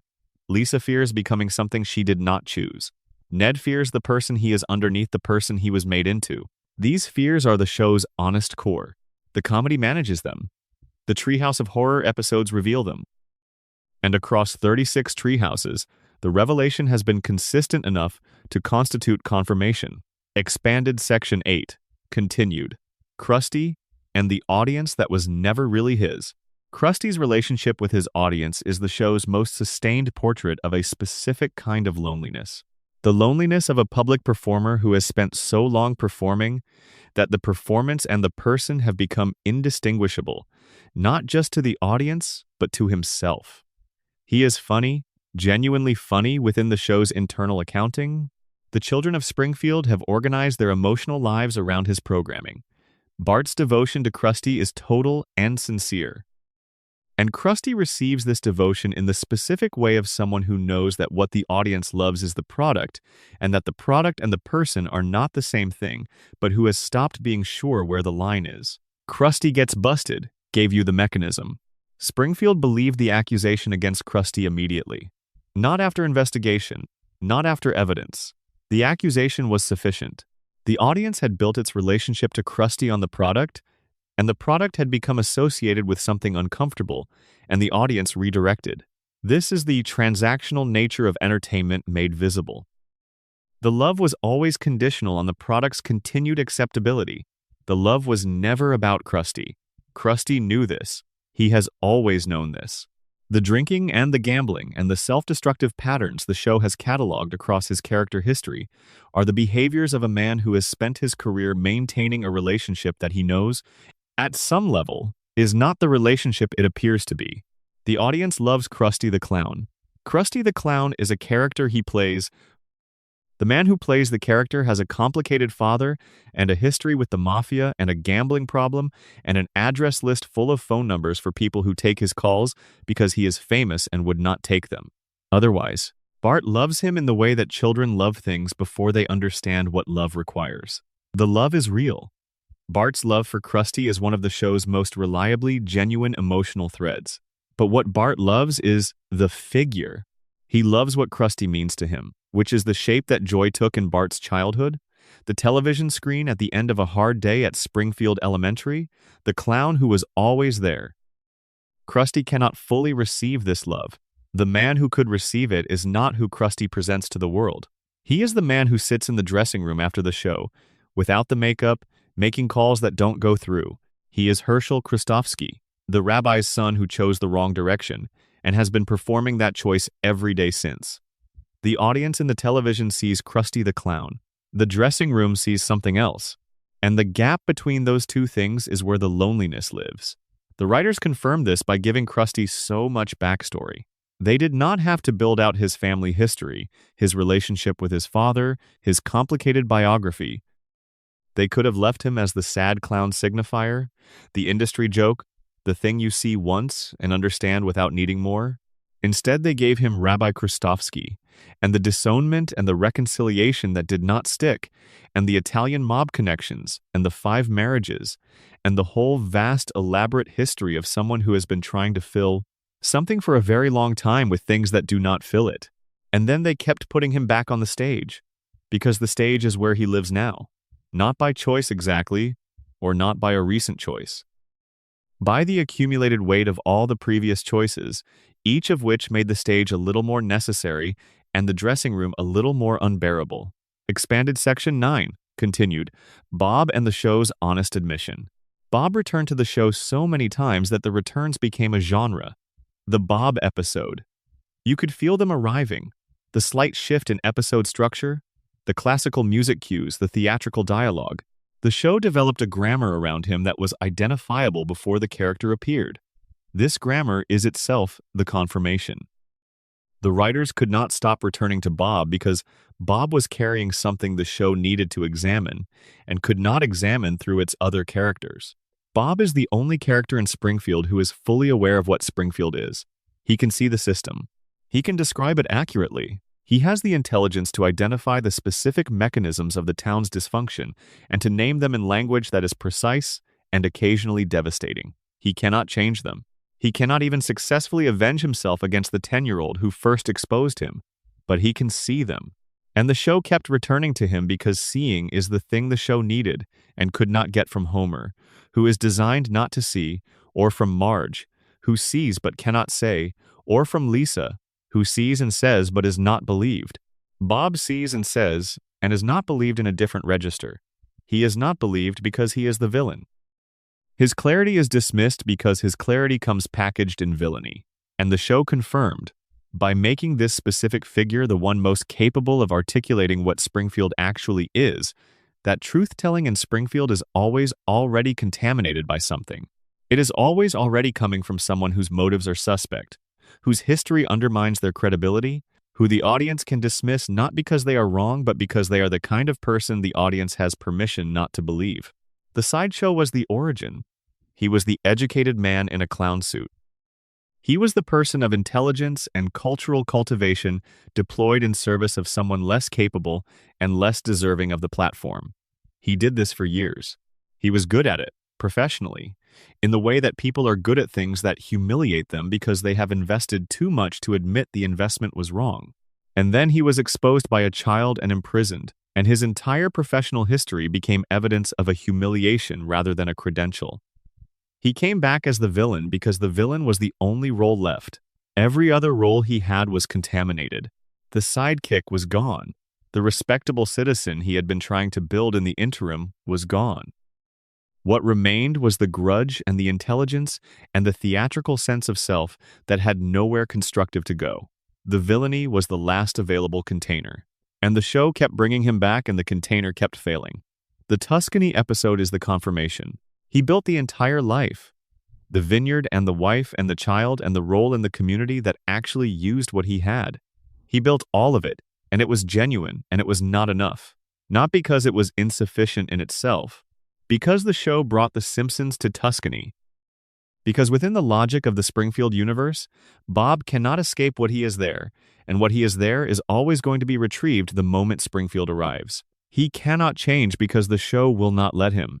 And the show cannot let him, because his change would require the show to admit something it has been carefully not admitting for decades.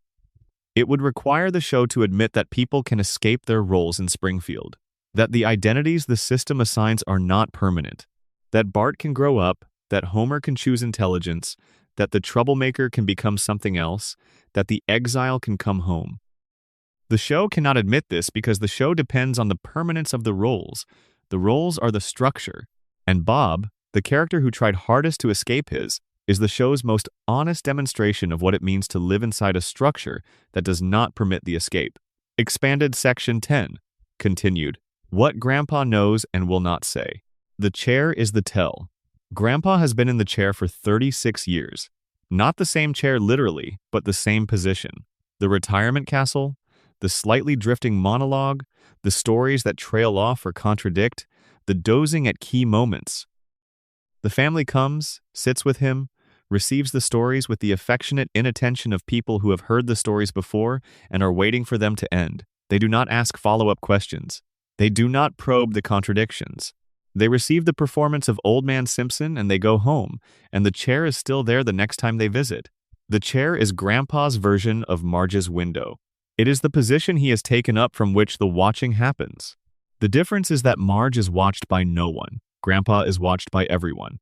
He is the center of attention at every family gathering and completely peripheral to every family decision. He is present and ornamental.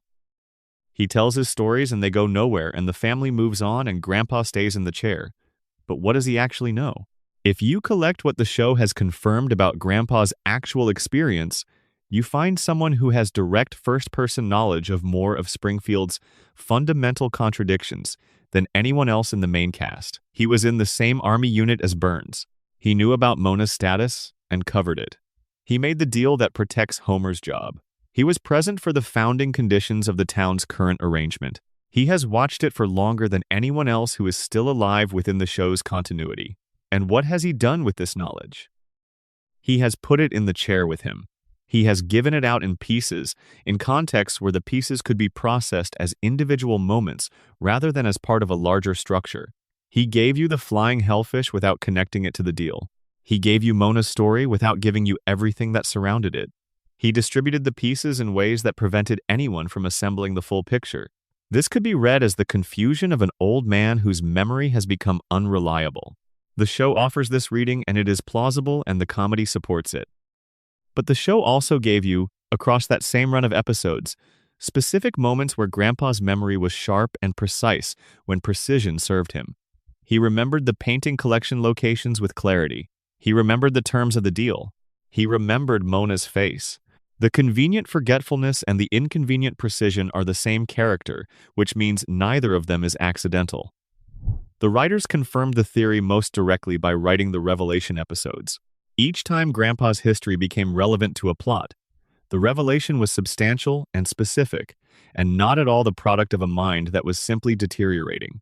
It was the product of a mind that had been carefully managing what it released and when. The dozing and the drifting stories are not what Grandpa is. They are what Grandpa does in the absence of a reason to be otherwise. He is still in the chair. He will probably still be in the chair when the show finally ends, however that happens. The history will stay with him. The deal will stay with him. The story of what actually happened to the Simpson family, the full version, the one with all the pieces in their right places, will stay in the chair, and Grandpa will drift off in the middle of it, and the family will go home, and the show will go on. But it is there, in the chair, the complete account. The version where Burns and the deal and the crayon and Mona and all of it connect into a single, coherent explanation for why 3 generations of Simpsons ended up exactly where they are and could not seem to move from there. He knows. The writers confirmed he knows by giving him all the pieces and having him distribute them in ways that were too careful to be random. And he sits in the chair, and the family visits, and the show goes on. And somewhere in the chair, in the drift between sleeping and waking, in the space where the stories start and trail off, is the full account of everything that went wrong, available, just not yet asked for in the right way. Deeper on Section 1, the job that Burns built around Homer. Let's stay with Homer at the plant a little longer, because the plant is where the theory has the most weight, and the weight is worth sitting with. Homer has held the position of nuclear safety inspector at the Springfield nuclear power plant for the entirety of the show's run. This is not a minor role. A nuclear safety inspector is the person who stands between a working reactor facility and the surrounding population. They are responsible for identifying and flagging safety violations, for ensuring that the physical infrastructure meets regulatory standards, for reporting conditions that could lead to radiological incidents. In a real facility, this person is credentialed, certified, regularly tested, and supervised closely. The consequences of their failure are not inconveniences, they are catastrophic. Homer is not those things.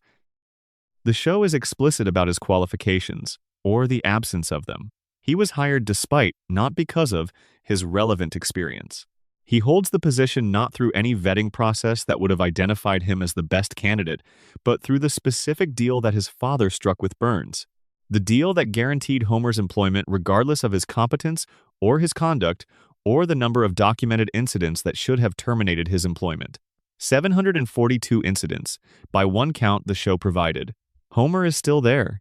The show plays this as a joke about workplace incompetence. Homer sleeping at his station, causing near meltdowns through inattention, treating his workday as a series of snack breaks interrupted by the occasional crisis. The comedy is real and consistent and has been a reliable engine for the show's humor for 3 decades. But the theory is not about the comedy. The theory is about why Burns wants Homer there specifically, and the answer the show has been building, across enough episodes that the building is now undeniable, is that Homer is not just any incompetent employee. He is a specific kind of incompetent that serves a specific purpose. A competent safety inspector at the Springfield plant would shut it down within a week. The violations are not subtle. 342 of them were identified in a single surprise inspection. The cooling towers are structurally compromised. The waste disposal practices are not practices in any regulatory sense. The facility is a documented disaster operating in the open, maintained in its current state by the combination of Burns's resources and the specific incapacity of the person responsible for ensuring it does not continue. Homer's incapacity is the mechanism. His presence in Sector 7G is the reason the violations continue. Burns does not keep Homer because he is sentimental about the deal. Burns keeps Homer because Homer is the most efficient tool available for ensuring the plant remains exactly as it is. This is the thing the writers confirmed, not in any single episode, but across the accumulated evidence of every episode that showed Homer at work and Burns aware of what Homer was doing at work. Burns knows Homer's performance record. Burns has access to the inspection logs. Burns has personally witnessed Homer's conduct on multiple occasions. And Burns's consistent position is to ensure Homer remains employed. This is not generosity. This is a calculation about what Homer's presence provides. The plant runs, improperly, dangerously, with documentation that would destroy Burns if it were seriously examined, because Homer is the one documenting it. Homer's reports are incomplete. Homer's inspections are cursory. Homer's presence in the role creates the specific regulatory gap through which everything else passes. The show confirmed this when German investors bought the plant. The Germans' first act was to fire Homer. Their second act was to calculate the actual cost of bringing the facility up to code a calculation Homer's presence had made unnecessary because Homer's presence had ensured the code requirements were never seriously applied. The estimate was so large it threatened the investment's viability. The Germans considered selling. Burns bought the plant back and rehired Homer immediately. The sequence is the confirmation. Homer was fired and the violations became calculable. Homer was rehired and the violations became invisible again. Homer is not an incompetent employee. Burns tolerates out of obligation. He is a mechanism. He is the human component of the plant's regulatory management system, specifically selected and specifically retained because his specific failings produce the specific outcome Burns requires. The deal with Grandpa is the origin of the mechanism, but the mechanism has long since outgrown the deal. Homer's employment is no longer just a favor owed to an old man. It is an operational component of the plant's continued operation in its current condition. Burns would rehire Homer even without the deal now, because Homer's incompetence is irreplaceable. Any other incompetent safety inspector would produce a random pattern of failures.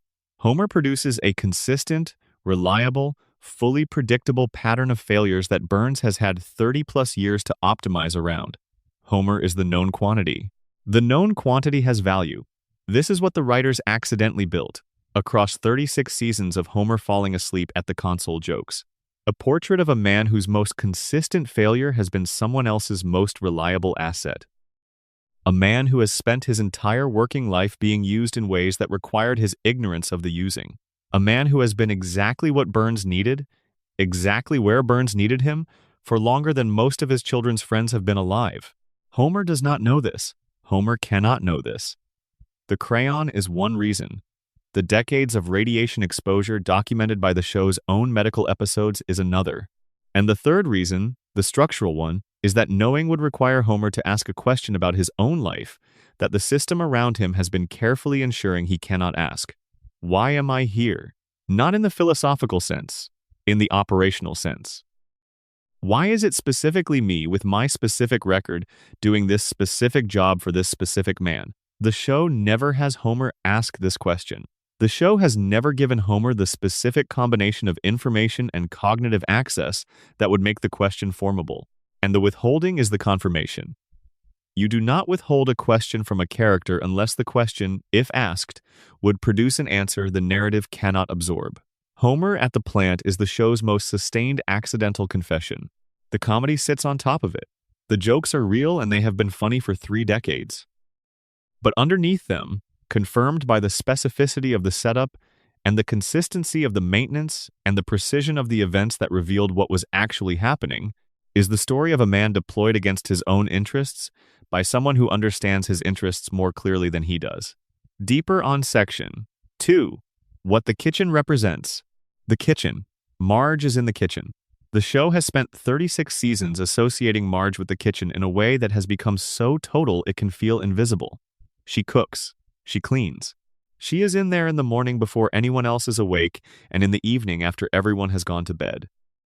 The kitchen is Marge's room in the same way that the couch is Homer's space and the bedroom is their shared space and the garage is the undefined territory that occasionally serves a plot.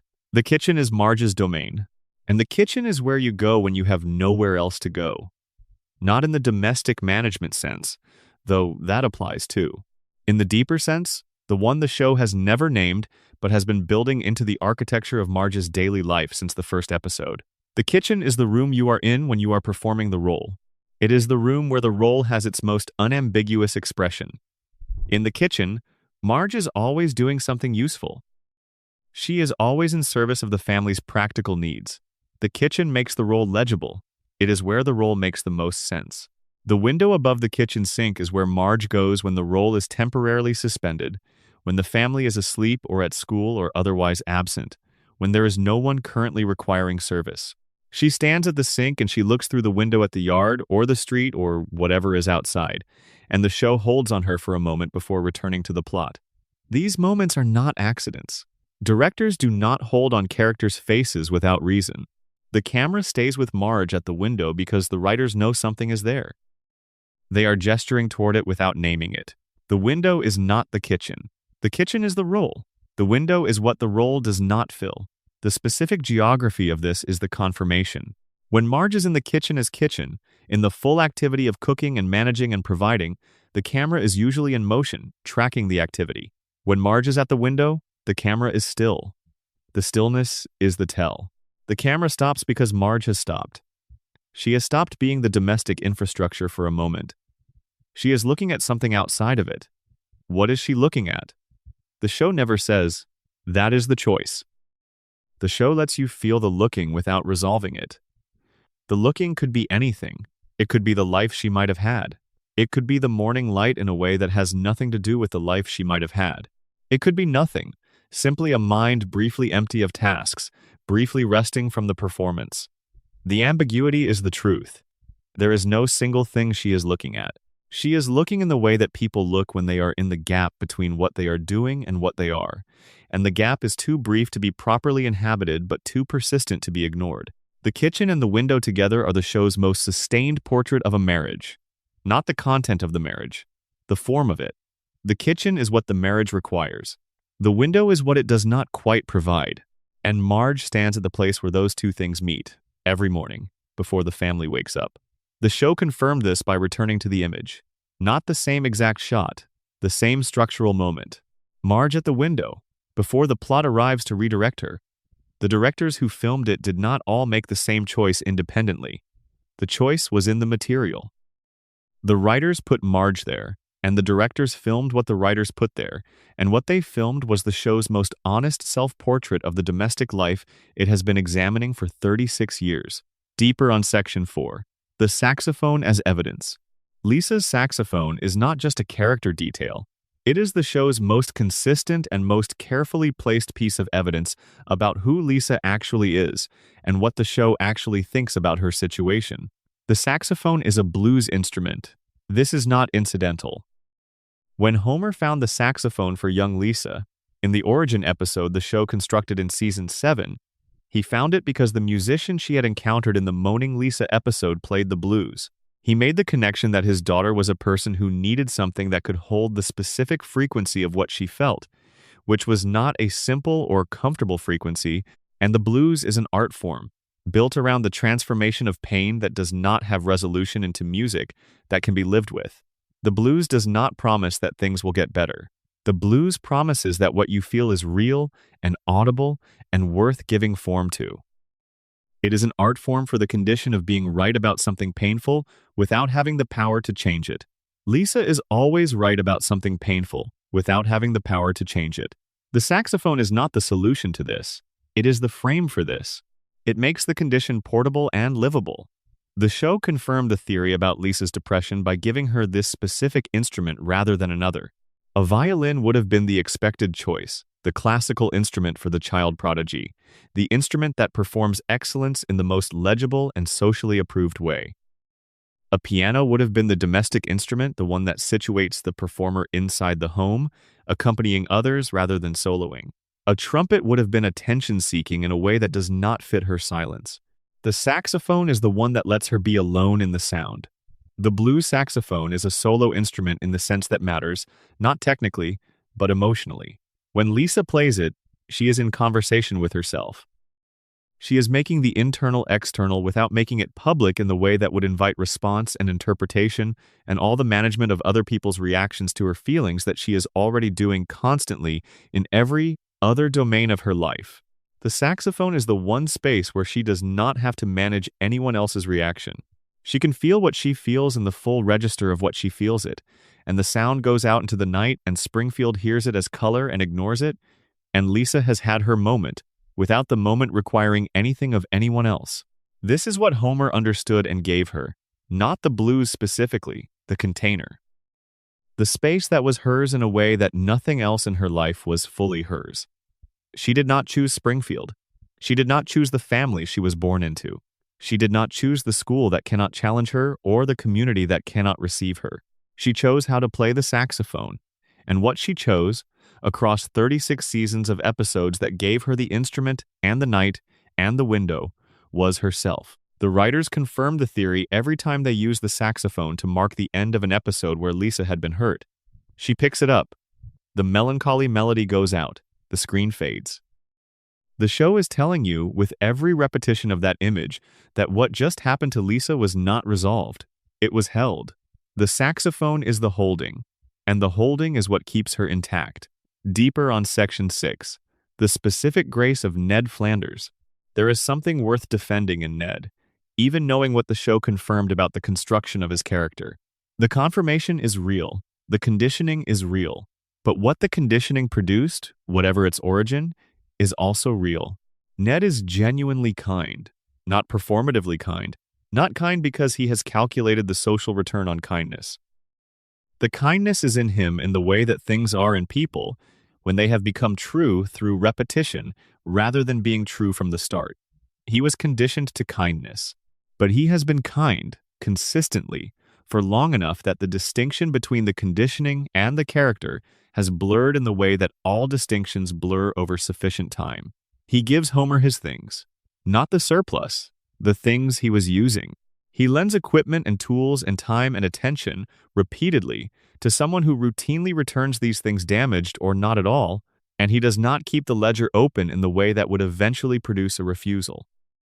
He opens the ledger during the hurricane breakdown. He counts the offenses. He knows the accounting precisely. And then he closes it again and returns to the neighbor who will open the gate whenever Homer needs something. This is pathological in the way the show established, built over a conditioning process that was done to him before he could choose. But it is also what kindness looks like when it has been practiced for long enough. It looks like this: the person on the other side of the fence, available every time, not because they have no limits, because they have decided that limits are not what the moment requires.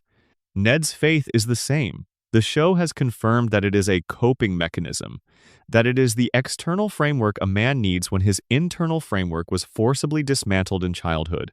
All of this is true, and within the framework of that faith, Ned Flanders has lived a life oriented towards something beyond his own immediate comfort and interest. He has tithed. He has volunteered. He has shown up for people who did not show up for him. The God who does not talk to Ned is the show's cosmic cruelty. But Ned's response to that silence is the most specifically human thing in Springfield. He keeps showing up. He keeps praying to the silence. He keeps orienting himself towards something that has not, within the show's own confirmed canon, given him anything back. He does this not because the faith has been rewarded, but because he does not know who he would be without it. And the question of who he would be without it is the question that opens the locked door. The show confirmed, in every episode where Ned was in crisis and reached for his faith and found it insufficient and continued anyway, that what Ned Flanders represents is a particular kind of human stubbornness, not the stubbornness of certainty, the stubbornness of practice. He keeps doing the thing because the thing is what he does, and stopping would require becoming someone he has not learned to be. The silence from God does not mean God is wrong to be silent within the show's internal logic. It might mean that the God of this universe is waiting for Ned to stop performing the faith and start having it. The performer and the authentic thing are not the same, and the God who shows up for Homer is showing up for the authentic thing. The God who does not show up for Ned is, perhaps, waiting for the performance to stop. It has not stopped. After everything, after Maud and the hurricane and the 30 years of being Homer's neighbor and the silence from the divine he has dedicated his life to, Ned Flanders is still in the chair at the church every Sunday, still performing the faith, still waiting for the response that the show's own internal theology suggests cannot arrive while the performance continues. That is the most human thing in Springfield. And the writers confirmed it, across 36 seasons, without ever having anyone say it directly. Deeper on Section 3. The roof and what Bart does there. There is a moment in Bart versus Thanksgiving from Season 2 that the show has never revisited directly, but which is one of the most accurate portraits of Bart Simpson that the writers ever produced. After Bart destroys Lisa's centerpiece at Thanksgiving dinner and refuses to apologize and runs away, and ends up eating at a homeless shelter and giving the footage to the local news for $20, and everything gets worse before it gets better, Bart ends up on the roof. He sits on the roof alone. The night is cold. The family is inside, warm and fractured and waiting. And Bart on the roof is not Bart performing anything for anyone. He is simply sitting with what he has done and what he feels about it. And what he feels about it is more complicated than the show usually allows him to feel. He misses his family. not in the abstract, in the specific way of someone who can see through the window and watch them existing without him, who can measure the distance between where he is and where they are and feel the measurement. He hurt his sister. He hurt his family. He knows this. The knowledge is not comfortable, and it is not something he can talk his way around, and the roof is the place he has gone, because the roof has no audience and no performance requirement, and he can simply sit with the knowledge without having to manage anyone's reaction to him having it. He cries. Not dramatically, quietly in the way that boys cry when there is no one watching, and then he goes back in. He apologizes to Lisa. The apology is real, in the way that apologies are real when they cost something, when the person delivering them has spent time on the roof first. The writers did not make this episode about Bart's emotional depth. They made it about Thanksgiving and family conflict and the comedy of the homeless shelter subplot. But they put Bart on the roof, and they put the camera with him, and they let the moment be what it was, which was a 10-year-old boy alone in the cold being honest with himself.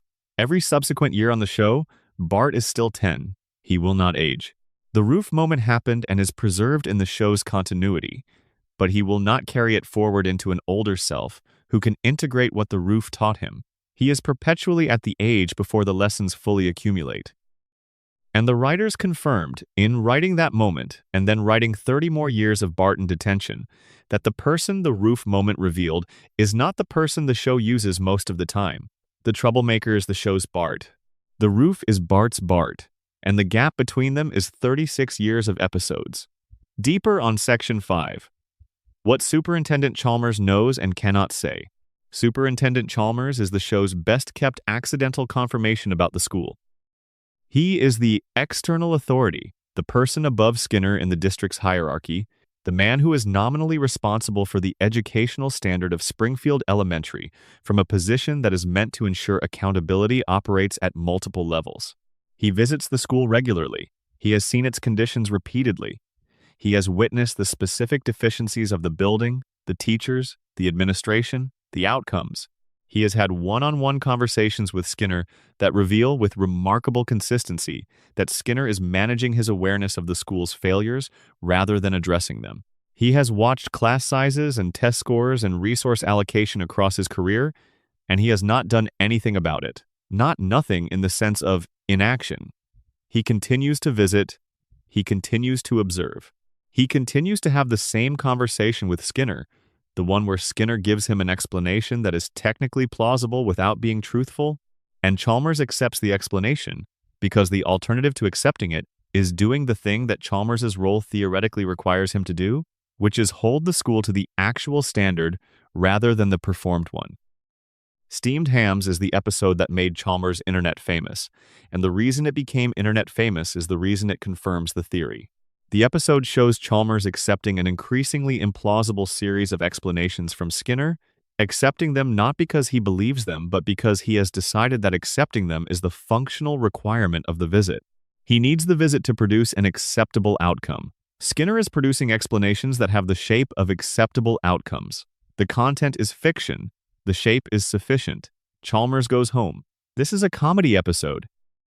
The comedy is in the specificity of how far the implausibility can go before Chalmers's acceptance breaks.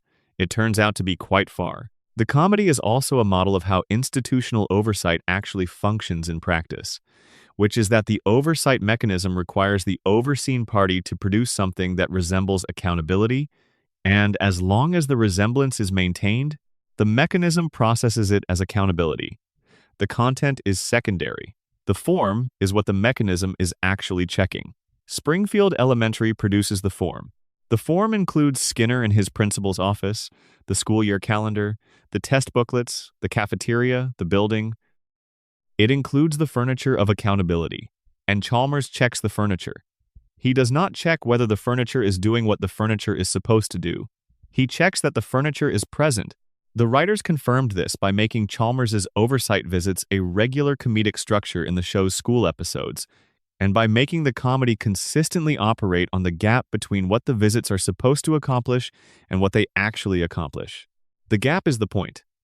The gap is the confirmation. Deeper on Section 7. Homer in the rendered universe. Let's go back to Homer 3 for a moment. This is the third segment of Treehouse of Horror 6 from Season 7. Homer, trying to hide from Patty and Selma at a family event, disappears into a three-dimensional rendered world behind the bookcase. The world is beautiful in the CGI aesthetic of 1995, which has aged in a specific way that now looks both primitive and strangely moving. Homer is there alone. The world is geometric and vast and orange and utterly empty of the things his daily life is made of. No television, no couch, no Duff, no Marge, no children, just Homer in an infinite orange space with floating numbers and a rendered apple and the sound of wind that does not move anything. The segment is horror comedy. Homer is afraid. He tries to find a way back. The geometry starts to collapse. The world becomes unstable. It is funny, and it is slightly frightening in the way that the Treehouse segments are slightly frightening, which is more than the regular episodes, but not enough to be genuinely disturbing. But there is a moment before the collapse. A moment when Homer has been in the rendered world long enough to stop trying immediately to escape, and he stands in it and he looks around. And what crosses his face is not just fear. It is something that the fear is sitting on top of. Something that was there before the fear arrived. He looks like he has been here before. Not the rendered world specifically. The empty one. The one with nothing in it. The one that the noise and the television and the beer and the family are constantly filling, not because the filling is bad or unwanted, but because the empty one is what exists when the filling is removed, and the empty one is something Homer knows the shape of. The show does not name this. The comedy comes in before the moment can be named. But the moment is there. And the show put it there, and within the non-canonical space of the treehouse where the writers gave themselves permission to say things the regular episodes do not say, what they said was that underneath the filling is an emptiness Homer recognizes, an emptiness that has always been there. An emptiness that the donut and the beer and the television are successfully managing most of the time, which is what management looks like when it is working. He found the erotic cake shop at the end of the segment, and everything was fine. But the moment before the cake shop was the writers telling you something about Homer Simpson that the format does not usually allow. Deeper on Section 8, The Children Who Watched Krusty. A generation of Springfield children organize their emotional lives around Krusty the Clown. This is not incidental background material. The show has built this out carefully enough that it functions as a commentary on what mass entertainment does to the people who consume it from a young age. Bart is the primary case. His devotion to Krusty is total, sincere, and notably different in character from his devotion to anything else in his life. He does not follow celebrities in general. He does not demonstrate unconditional allegiance to adults as a rule. He is a skeptic in his specific 10-year-old way about most of the institutions and authorities in his world. But Krusty is exempt from this skepticism. Krusty occupies a different category. The category is not quite parasocial, though the relationship has parasocial elements. It is more like the relationship children have with things that were present in their formation, in the specific early years when the world is being assembled, and certain things get built into the assembly rather than added afterward. Krusty was there when Bart was assembling the world. He became part of the structure. Skepticism cannot reach the structure without threatening the whole building. This is what the show confirmed, accidentally, by making Bart's defense of Krusty the engine of multiple episodes. Bart has proven Krusty's innocence. Bart has gotten Krusty's show back on the air. Bart has intervened in Krusty's professional crises in ways that cost Bart time and effort and occasional danger. He has done all of this not because the adult Krusty particularly deserves it, but because the childhood Krusty built something in Bart that the adult Krusty benefits from without having earned it. Krusty did not earn Bart's loyalty. He inherited it from the figure on the television screen who was there when Bart was 4. The figure and the man are not the same. Bart's loyalty to the man is mediated entirely by his attachment to the figure. And this is what the writers confirmed by writing every Krusty rescue episode with Bart at the center of the rescue. Attachment formed in childhood is not proportional to the object's merit. It is proportional to the depth of the formation. Krusty the Clown is in Bart's childhood the same way the saxophone is in Lisa's childhood. Both of them were given these things by Homer, in his chaotic and loving way. Both of them have organized parts of themselves around these gifts in ways that exceed the gift's intrinsic value, and both of these organizations, the saxophone and the devotion to the clown, are portraits of what it means to give a child something that fits them. Even if the fit is imperfect, even if the clown is a sad man with gambling debts, the fit was real when it happened and it left a mark. Deeper on section 9. What Bob's eloquence actually costs. There is something the show never directly addresses about Sideshow Bob's theatrical intelligence, which is what maintaining it costs. He is the most articulate character in Springfield. He deploys his eloquence with the precision of someone who has practiced it for years, who uses it as the primary instrument of his self-presentation, who would not know who he was without it. But the eloquence is also a cage. It is the form his intelligence takes because it is the form his intelligence has always been permitted to take. He can be eloquent. He cannot be effective. He can describe his situation in the most beautiful possible language, and he cannot change his situation. He can articulate the specific ways in which Springfield has failed him, and he cannot escape the failing. The eloquence is the tool he has, and the tool does not do the job he needs done. This is the specific frustration of someone whose capabilities are real and whose capabilities are in the wrong configuration for the actual problem. He has everything except the thing that would help. He is intelligent and articulate and cultured and operatic and capable of planning that is formally impressive. And all of it runs into the Bart Simpson problem, which is that Bart does not engage with the impressive planning at the level the planning is designed to be engaged with. Bart improvises. Bart responds. Bart does not have a counterplan because Bart does not plan in the relevant sense. He finds the thing that the elaborate plan did not account for, usually something embarrassingly simple, and he uses it. And Bob, who planned for everything, did not plan for the thing Bart found because the thing Bart found operates below the level of planning. It operates at the level of whatever is actually there in the moment. The show confirmed the theory by having Bob lose consistently to improvisation. Every formal plan, every operatic scheme, every elaborate multi-step construction of revenge. It all goes to the same place. The rake is the symbol the show found for this, and it is the right symbol. The rake is the thing that is just there. It is not a counterplan. It is the world reminding Bob that he is in it, specifically in the part of it that contains rakes. Bob cannot escape this, not because he is not intelligent. Because intelligence in his specific form is not sufficient protection against the thing Bart does, which is to be fully, simply, non-strategically present in the moment. Bob is never fully present in any moment. He is always in the plan. He is always 3 moves ahead. And the rake is in the present. The rake is always in the present. Deeper on section 10. What the stories are for. Grandpa's stories do not go anywhere. This is the standard observation. He begins a story and it drifts. He mentions something from 1943 and it becomes something about vaudeville and then something about a woman in Tulsa and then he is asleep. The family waits for the story to conclude and it does not conclude and the episode moves on. The assumption is that this is senility. The assumption is that the drift is involuntary, that Grandpa would tell the story coherently if he could, that the connections exist and the memory is simply too fragmented to produce them. But the show has given you evidence against this assumption, placed carefully in the episodes where it matters whether Grandpa's memory is actually failing or whether he has made decisions about what he allows to fully surface. The Flying Hellfish episode, the Mona Revelation, the deal with Burns. These are not the memories of a man whose cognitive function has deteriorated to the point where coherent narrative is unavailable. These are memories delivered with precision when precision was required. The drift appears in everything else. The precision appears when the content has stakes. This is not the pattern of general cognitive decline. This is the pattern of selective disclosure. The stories that drift are the ones Grandpa has decided to let drift. The stories that resolve are the ones he has decided to tell. The confusion is part of the presentation. The presentation serves a function that the confusion makes available. An old man who is confused is not asked hard questions. An old man whose stories trail off is not pressed for the endings.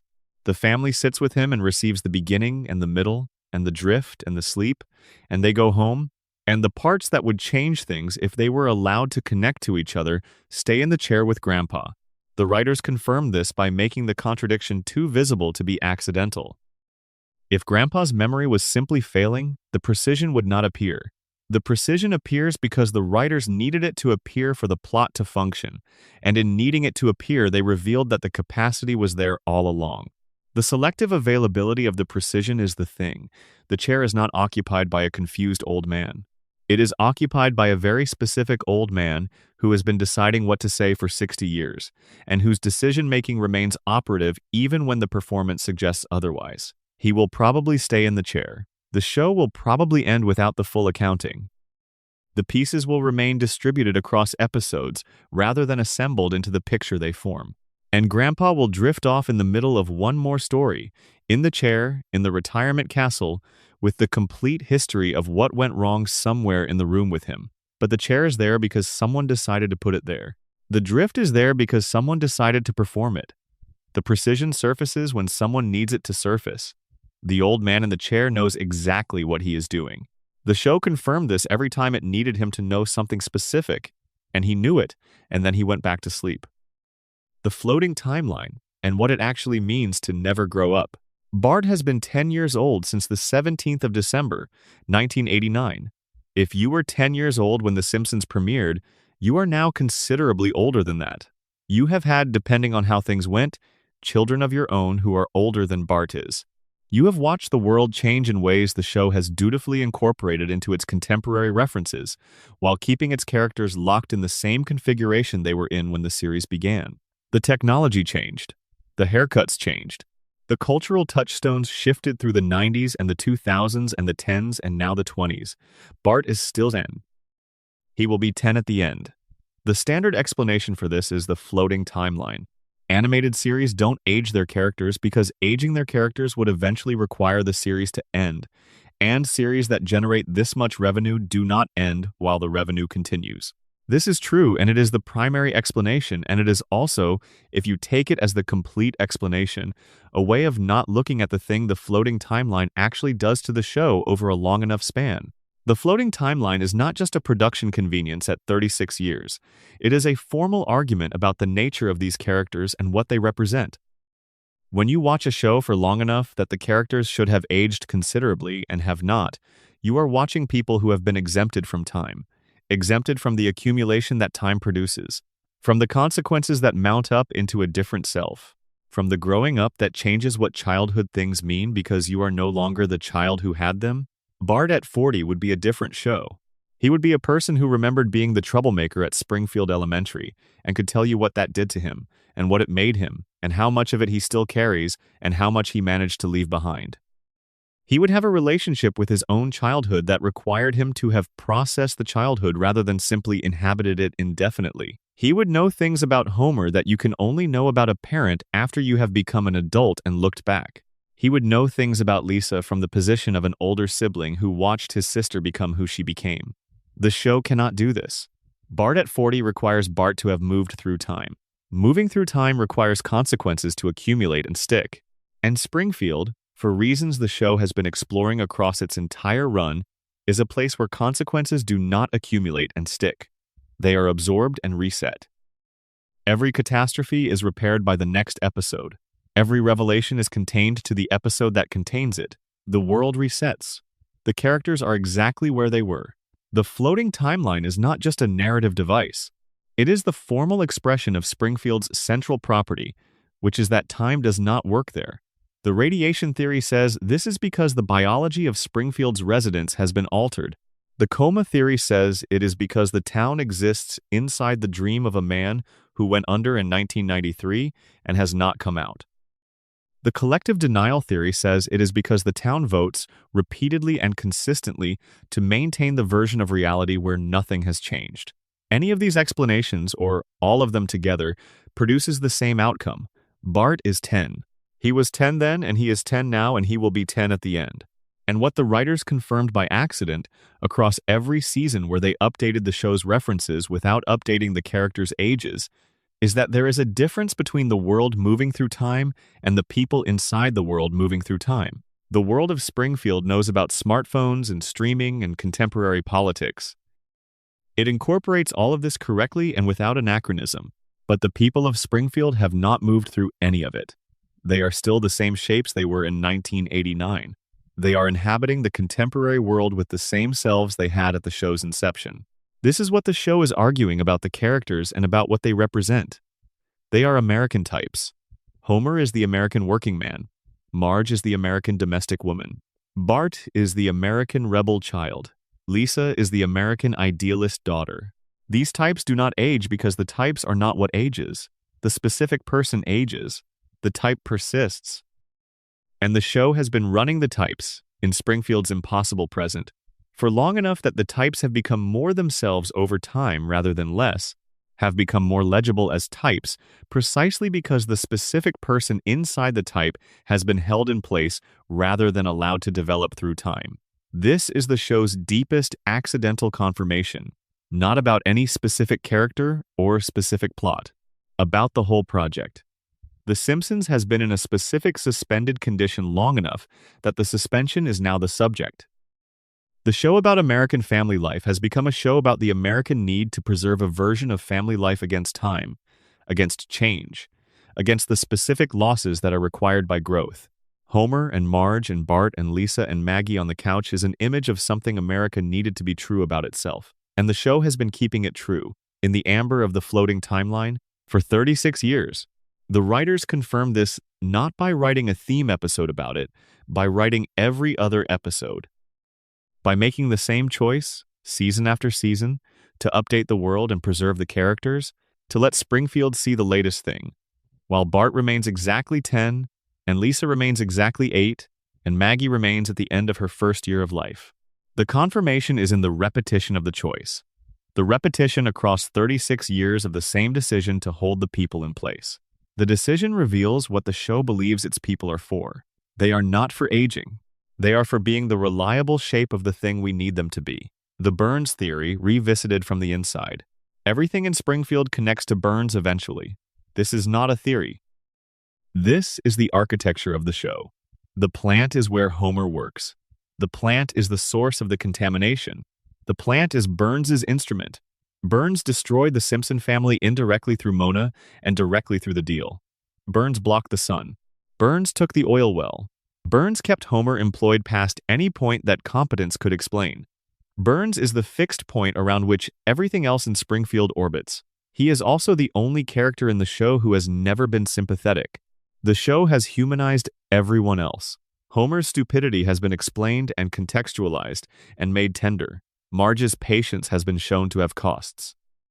Ned's niceness has been shown to have an origin that changes what it means.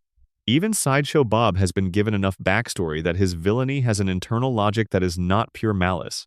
But Burns has never been softened in the way the show softens its characters when it wants you to hold them carefully. He remains the thing the show needs him to remain. The explanation for why Springfield is the way it is. This is the confirmation the show never stated directly. Burns is not a character. He is a structural element. He is the weight at the top of the system that keeps the system's shape. Everything below him in the Springfield hierarchy takes the shape it takes because Burns is above it. Homer is the safety inspector he is because Burns needs him to be. The school is what it is because Burns took what it needed to be something better. The town's political structure is what it is because Burns has been shaping it for over a century. The medical establishment is what it is because Burns's money is in its walls. The immortality of Burns is the confirmation of all of this. The show gave him weekly treatments that maintain his biological function past any natural endpoint. It gave him a body that has adapted to radiation in ways that make it into something other than a standard biological system. It gave him an assistant whose entire purpose is the management of his continued existence. It gave him a fortune that predates the Republic, and a family history that suggests the mechanisms for extending life were in the Burns family before nuclear technology made Burns's specific mechanism available. All of this together confirms what the show is building across every Burns appearance. He is not a person in the sense that the other characters are people. He is an institution. He has been an institution for so long that the distinction between the person who founded the institution and the institution itself has collapsed. Burns is the plant. The plant is Burns. The corruption is not something Burns does. The corruption is what Burns is. He is the specific historical form that concentrated wealth and industrial power and unchecked authority take when they are allowed to compound across a century without accountability. The show confirmed this by never letting the accountability arrive. Every episode where Burns is exposed, where the evidence of what he has done becomes visible, ends with Burns not facing consequences. The oil well? The 101 Dalmatians, the kidnapped fish, the blocking of the sun. One by one, these episodes arrive at their resolutions and Burns is still there. The resolution does not include Burns. The resolution is always something else, a community coming together, a family reconciling, a lesson being learned, while Burns continues in the background unchanged. The show needed Burns to be unchangeable to maintain Springfield's stasis. If Burns faced consequences, Springfield would change. If the plant were shut down, Springfield's economy would shift. If the contamination were addressed, the biology of the residents would shift, the cognitive fog would lift, the town would begin to see itself and its situation clearly. All of this is precluded by Burns's continued presence and continued power, and the show confirmed that this is the intention by never, across 36 seasons, writing an episode where the consequences actually arrived. Burns is the thing that does not change, and Burns being the thing that does not change is why everything else in Springfield doesn't change either. He is the fixed point. He is the anchor. He is the reason that when Homer wakes up tomorrow morning, if Homer wakes up at all, he will go to the same job and come home to the same house, and the same family and the same town will be exactly where he left it. The plant will still be running. The cooling towers will still have cracks. The waste will still be going somewhere it shouldn't. And Burns will still be alive, sustained by his treatments, sustained by his money, sustained by the specific machinery of wealth that is too expensive and too entrenched to stop. And Homer will walk through Sector 7G, and the lights will stay on, and Springfield will remain exactly as it is, because that is what Burns built. Because that is what Burns is for. Because the writers of The Simpsons, across 36 years of writing a comedy about a nuclear power plant and its owner, accidentally built a portrait of how power actually maintains itself. Not through conspiracy, exactly. Through the accumulated weight of decisions made over a very long time by someone who understood that the goal was not any single outcome, but the perpetuation of the conditions that produce all outcomes in his favor. Burns is what happens when someone has enough time and enough resources to turn an environment into an instrument. Springfield is the instrument. The residents are the material the instrument is played on. And the music it produces is the same note, endlessly, reliably, every episode, every season, for 36 years. The plant is still running. It will be running in the next episode. It will be running after the show ends, if the show's internal logic has anything to say about it. Because the thing Burns built was not designed to stop when the cameras did. The Simpsons, and the question of what love looks like under pressure, the show has always been a love story. This is easy to miss because the love is usually expressed through the comedy format, which requires the expression of love to be indirect, to arrive through action rather than declaration, to be visible in what people do rather than what they say. Homer says D-O, and Homer says and Homer says variations of his own name in the third person. But Homer does not usually say I love you in the clean, undiluted form. He says it by going back into the burning building, by building the pony stall, by staying up all night learning to play the song Marge loved before she met him. The love in The Simpsons is almost always demonstrated through inconvenience to the self. Someone does something that costs them something, not for recognition, not for reciprocity, but because the other person needed it done and this person is the one who can do it. The episode And Maggie Makes Three is the most complete portrait of this. Homer, who had reached a point in his life where he was finally doing the thing he always wanted to do, working at the bowling alley, having a job that fit rather than a job that housed him, discovers that Marge is pregnant again. He has to go back to the plant, back to Burns, back to the sector he escaped from. He goes back. He goes back because Maggie is coming, and Maggie needs what the plant provides. And then the episode reveals that Homer covered his workstation with photographs of Maggie, so many photographs that Burns has placed a demotivational sign above the station that reads, "Don't forget, you're here forever." And Homer, who is here forever, has covered the sign with the photographs until the sign reads, "Do it for her." The photographs of his daughter in the pattern of a declaration. He is here forever. He is here for her. The same fact, the same workstation, the same plant, two different meanings. The show confirmed the love theory not by making it sentimental, but by making it structural. Love in Springfield is the reason the people who could leave don't leave. It is the reason Marge turns from the window and puts the coffee on. It is the reason Homer goes back to the plant after every fantasy about something different. It is the reason Lisa stays in Springfield instead of finding the city that would receive her, which exists, which is out there, which would be better for her in measurable ways. She stays because the family is here. The family is the thing the love built, and the love is real. Under all the dysfunction and the reset button and the radiation theory and the coma theory and everything else the show has been building for 36 years, the love is real. The writers confirmed this, accidentally and on purpose, in every episode that ended with the family on the couch, every season finale, every Christmas episode, every moment where the thing that was threatened was the family's integrity, and the threat was repelled, not through cleverness or strategy, but through the simple insistence of people who had decided that this particular arrangement of people, in this particular house, on this particular street, was the thing they were for.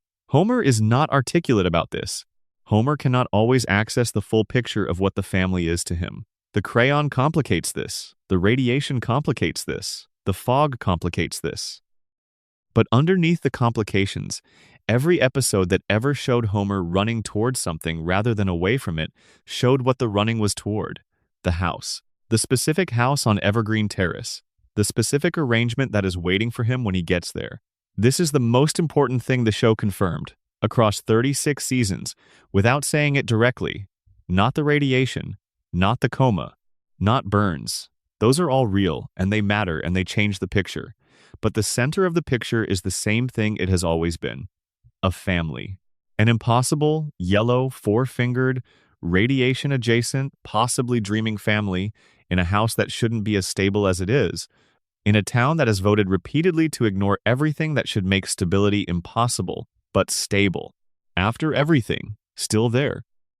The lights still on at 742 Evergreen Terrace. The couch still holding all of them. The television still running. Homer still doing whatever Homer is doing. Marge still knowing more than she says.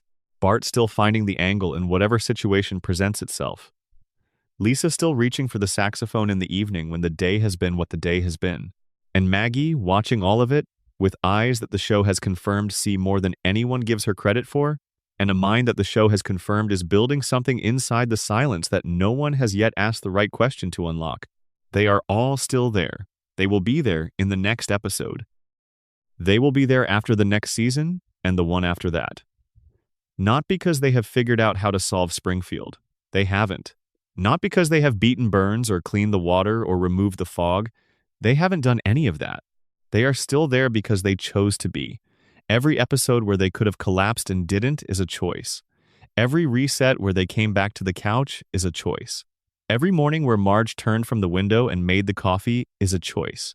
The show confirmed that the choice is the point, that the love is the mechanism, that underneath all the theories and all the buried evidence and all the things the writers said without meaning to, the show has been, in its sideways and specific and often extremely funny way, a 36-year argument for the proposition that the family holds. Not because families should hold under these conditions. Not because the conditions are acceptable or just or something anyone should be asked to endure, but because this specific family, for reasons the show has been laying out in careful and improbable and sometimes heartbreaking detail, keeps choosing each other. That is what the show confirmed across every episode, all of it. Including the coma theory and the radiation and the deal and the crayon and the window and the saxophone and the chair in the retirement castle and Ned in the silence and Krusty in the dressing room and Bob in the vineyard. Underneath all of it, the family holds. Close your eyes. The lights on Evergreen Terrace are still on. They always are. One last thing. The couch gag as accidental confession. The couch gag runs at the start of every episode. It is the most repeated visual in television history by some measures. The family runs in, the family lands on the couch, some variation on the arrival plays out, the episode begins. In its standard form, it takes seconds. In its elaborate form, it takes minutes. In both cases, it has played at the top of every episode, every season, for 36 years. The couch gag is officially a production joke. It fills time in the opening credits to accommodate episodes that run long or short. It lets the show do something creative in a constrained space. It has become a calling card, a tradition, a thing people watch specifically. Animators and directors who would not otherwise work on the show have been invited in to do couch gags. Banksy did one.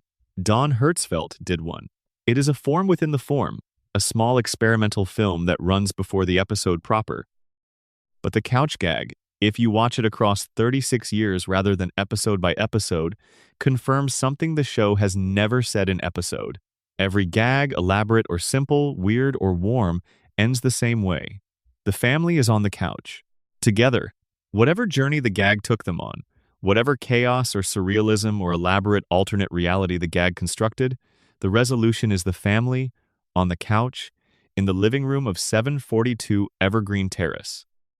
The elaborate gags send them through the universe, through history, through Escher-esque impossible geometries and pixelated video game worlds and the stomachs of sea creatures and whatever Don Hertzfeldt imagined the far future of the Simpson bloodline looking like. And at the end of all of them, even the dark ones, even the ones that take the premise of the couch gag to places that should logically preclude anyone ending up on a couch in Springfield, the family is on the couch. This is the show's deepest formal argument. The couch is where they return. Not because the couch is safe from everything, it demonstrably is not. Not because the living room is immune to Springfield's general condition, it is not that either. Because the couch is the shape that the family takes when it is at rest. The couch is the form that the family finds after the gag is over. 36 seasons of couch gags. 36 seasons of the family arriving at the same destination from whatever direction the gag sent them. The destination is the same every time. The gag changes. The destination does not.